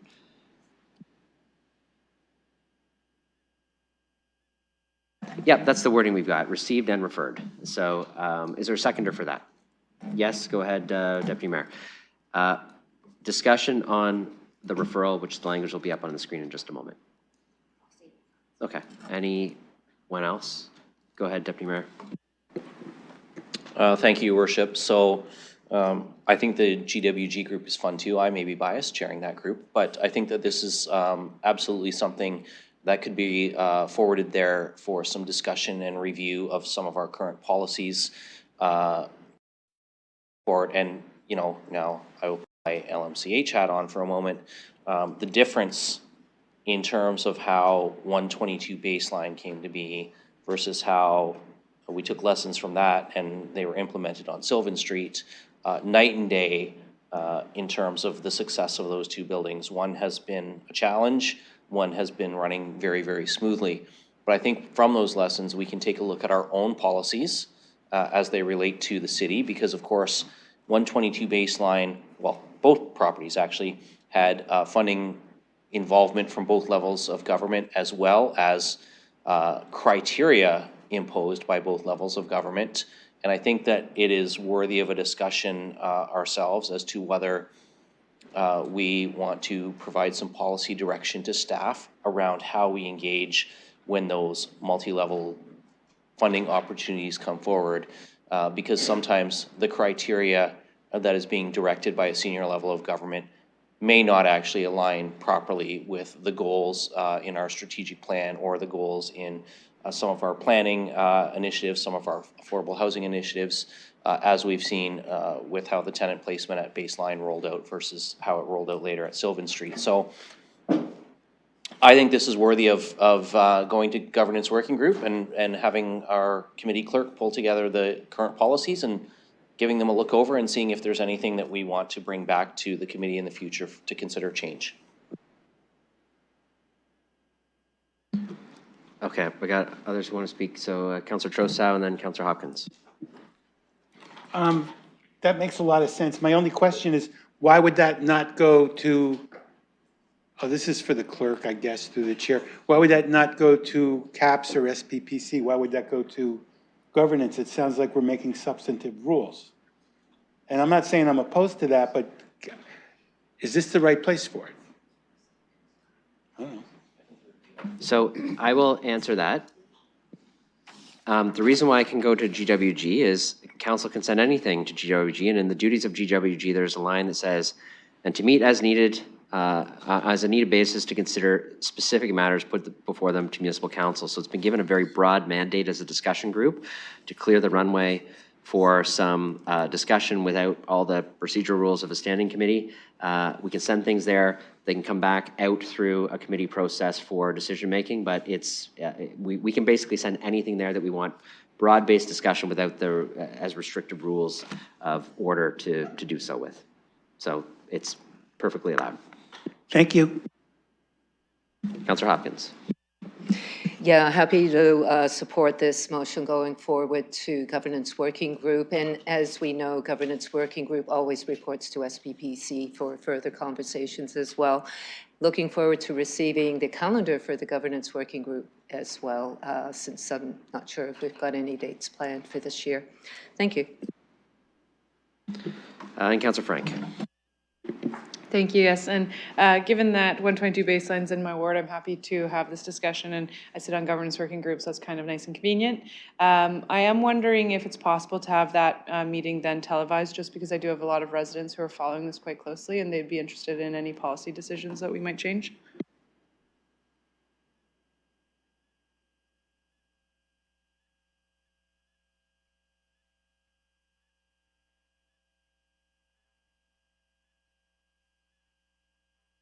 Okay, given the technology restrictions, what we've done in the past is we can post the recording so people could listen to the meeting. Televising it, a little tricky given the way that the working group is structured, but the meetings are recorded, we could post it, people could listen in afterwards. You could share that out all you like, okay? Thank you. All right. Councillor Stevenson, go ahead. Yeah, thank you, colleagues. I'll just quickly say then, thank you in advance for your support on this. It's really about gleaning as many learnings as we can into policy changes to support us in the future as we do a lot more affordable housing and supportive type housing in the city. Councillor Plaza. Thank you. And just want to highlight in this report, as much as it is a scope in an audit coming back to us, it really does exemplify and highlights the lessons that we already learned and took in on our own that wasn't identified by an external stakeholder in this case. Prior council had already made the change in the report that you'll see that highlights HDC and the changes that we made there, and then highlights financial considerations of when you do have certain mixes of uses in a building of residents, the need to make sure that the capital plan for fixing things that get worn out quickly because the building is inherently having different needs is also highlighted within the report to make sure those reserve funds are robust. And then highlighting, as we've already seen, the difference between the two buildings, as Deputy Mayor Lewis has already highlighted, lessons learned as we've gone through. So an excellent report, and just want to highlight to you that it's work that staff put into it that was acknowledged by the outside partners for the changes that we already made. Anyone else? All right, seeing none, then we have the motion as set to be received and then referred. I'll open that for voting.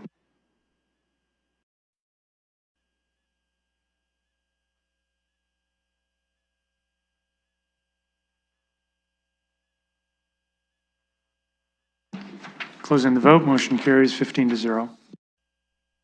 Thank you, and that concludes the audit committee report. Okay, thank you. Next, we have an additional report from ICSC. This was the meeting yesterday. I'll go to Councillor Rahman. Thank you, and through you. So I will look to put item 2.2 on the floor first, the Public Sector Salary Disclosure Act report for the calendar year 2024. And I have a pre-amendment sheet that was provided for 2.1. That's why I'll separate them. Okay, so just the one piece on the floor. Any discussion on that one piece? All right, we'll vote on that. We'll open that for voting.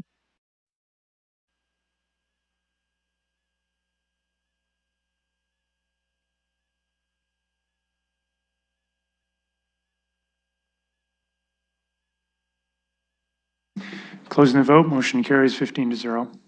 Go ahead, Councillor. Ooh, sorry.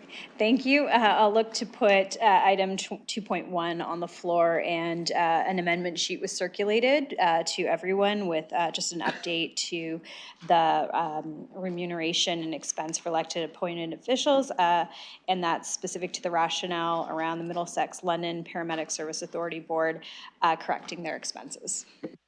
Okay, so you've put the original on the floor and you've put the amendment on the floor, but I need a seconder for the amendment. I have a seconder in Councillor Cuddy. Any discussion on just...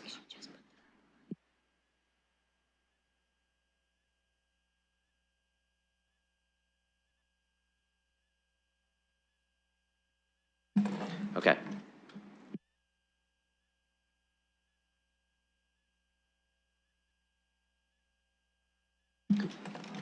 I don't think there's any discussion on the amendment. Okay, we're going to open that for voting as soon as it's ready.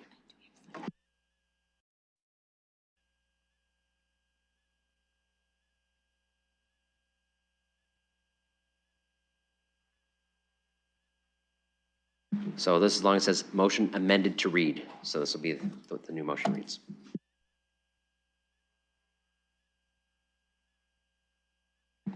Closing the vote, motion carries 15-0.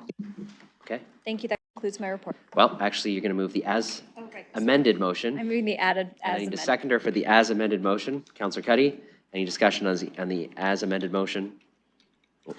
Then we'll open that for voting.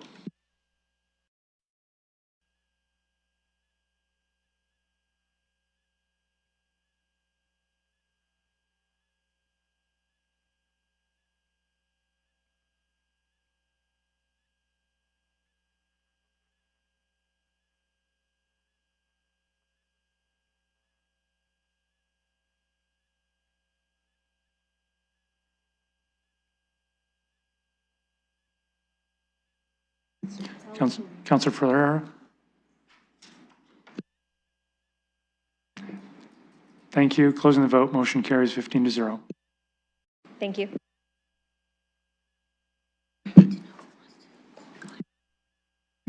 Okay, we're on to added reports.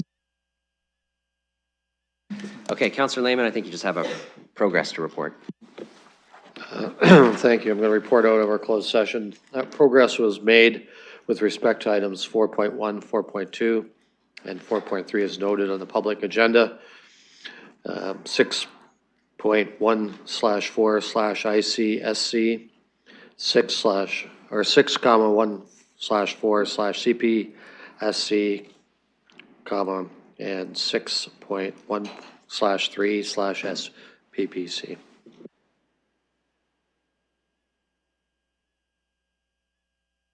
All right, that's just progress. We don't have to vote on that. Deferred matters, we have none. Inquiries. Any inquiries? Councillor Van Meerbergen, go ahead. Thank you, Mayor. As we know, very serious economic warfare has been launched against Canada today, and by extension, London, Ontario.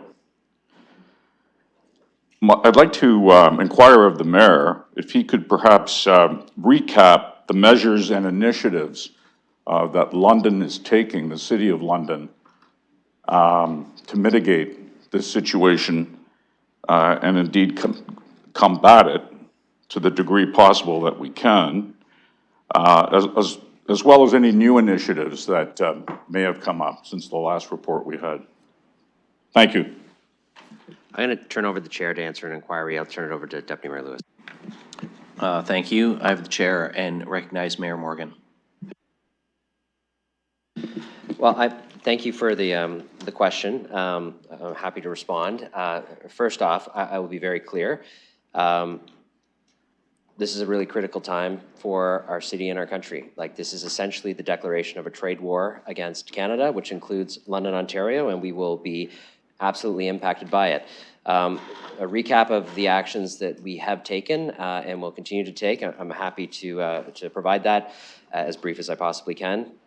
So the Federation of Canadian Municipalities, Association of Municipalities of Ontario, Big City Mayors Caucus, the Ontario Big City Mayors Caucus, all have active and coordinated engagements with each other, including working with the premiers directly and the federal government to create essentially a Team Canada coordinated approach to both dealing with the tariff impacts as well as engagement on the counter tariffs that Canada would put in place.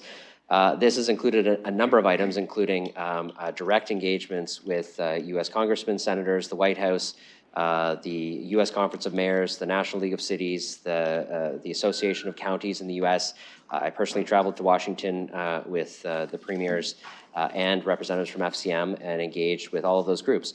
I'll tell you, the U.S. Conference of Mayors came out with a very clear statement in support of their engagements with us to say they don't think this is a good idea. They're asking the president to reconsider. Multiple congressmen of all political stripes have said the same, as have senators. This is not a fight with Americans. This is a fight with an American administration under President Trump. In fact, my engagement with Americans, much like the premiers, has been exceptionally positive on the relationship and the trade relationship between Canada and the U.S. They're going to be hurt as much as we are in this. So President Trump has now instituted tariffs, and Canada has responded with the first set of tariffs. We have engaged with the Prime Minister as the Federation of Canadian Municipalities on those counter tariffs, and the first set of $30 billion of counter tariffs are meant to be on goods that there are reasonable alternatives to, so that Canadian firms and businesses are not stuck with nowhere to go for alternatives.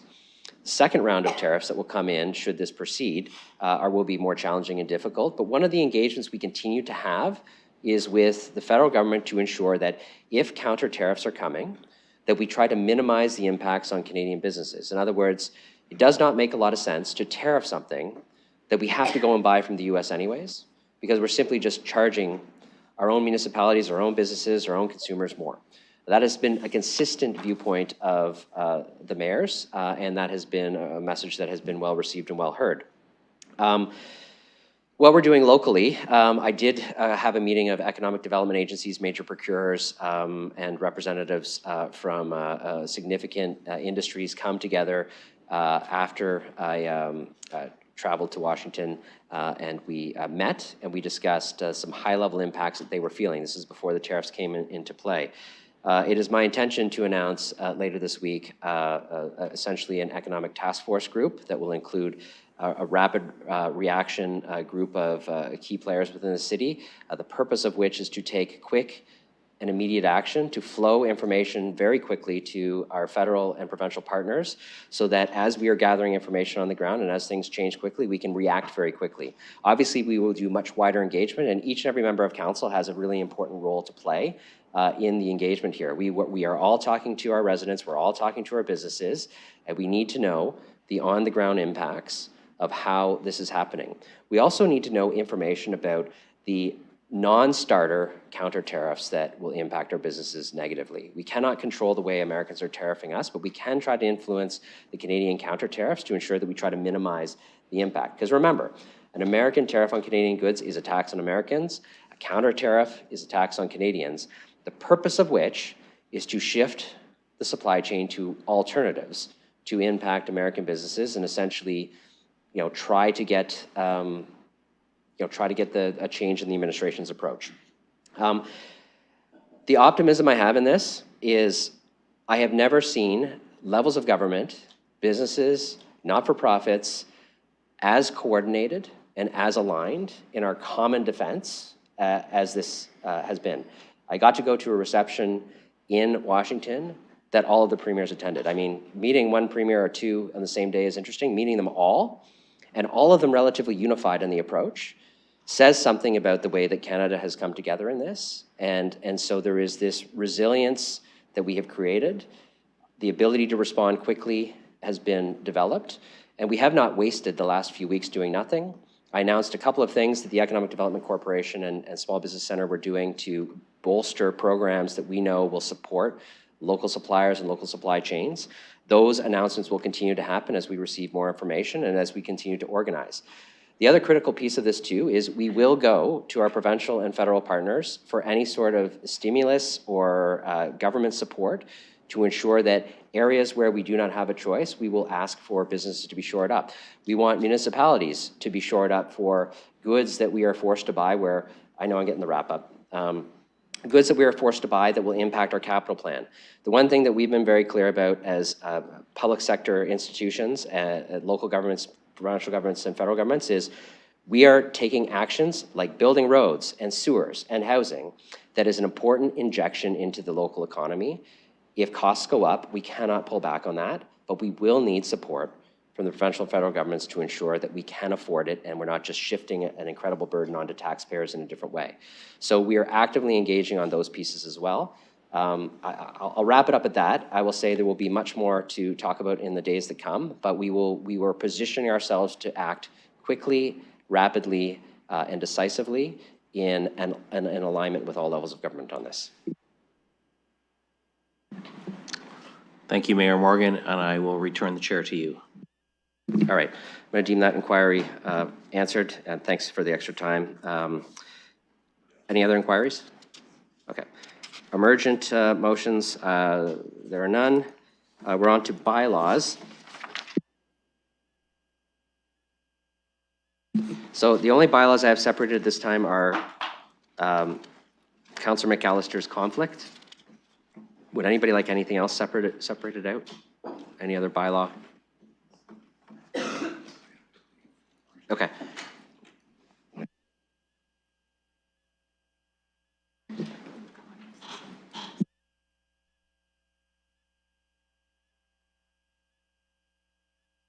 So we're going to do everything except Councillor McAllister's conflicts first. So everything except that. I'm going to use the same mover and seconder. So I'll use Deputy Mayor Lewis and Councillor Cuddy for all of the bylaws with the exception of the two. Just the one related to Councillor McAllister's conflict. Okay. Okay. All right, we're going to open first reading for voting. Everything but Councillor McAllister.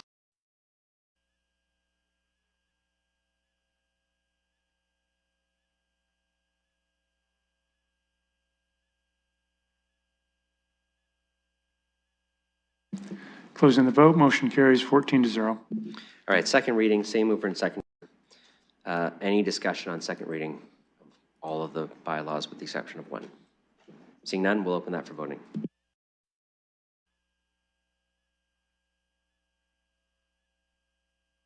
Closing the vote, motion carries 14-0. And third reading, same mover and seconder.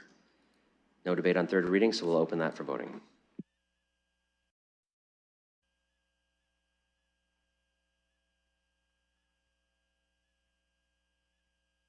Closing the vote, motion carries 14-0.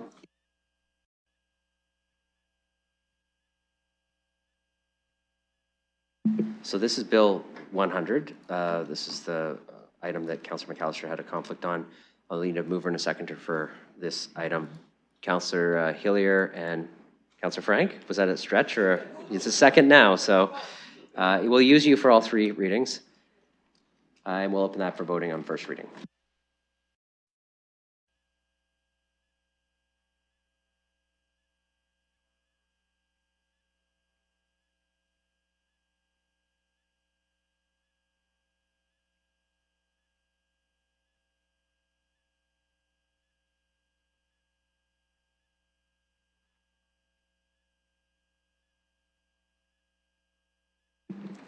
Closing the vote, motion carries 13-0 with one recusal.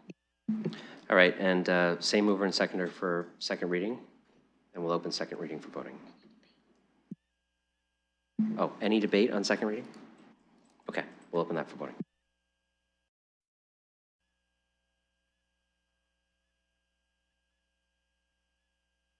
Closing the vote, motion carries 13-0 with one recusal. And third reading, same mover and seconder. We'll open third reading for voting.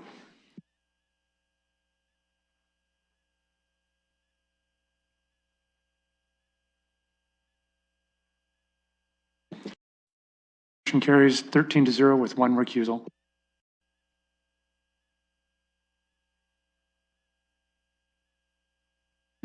Okay, that concludes the bylaws. That means all we need is a motion to adjourn. I'll look for a mover and a seconder for that. I see Councillor Hopkins and Councillor Hillier.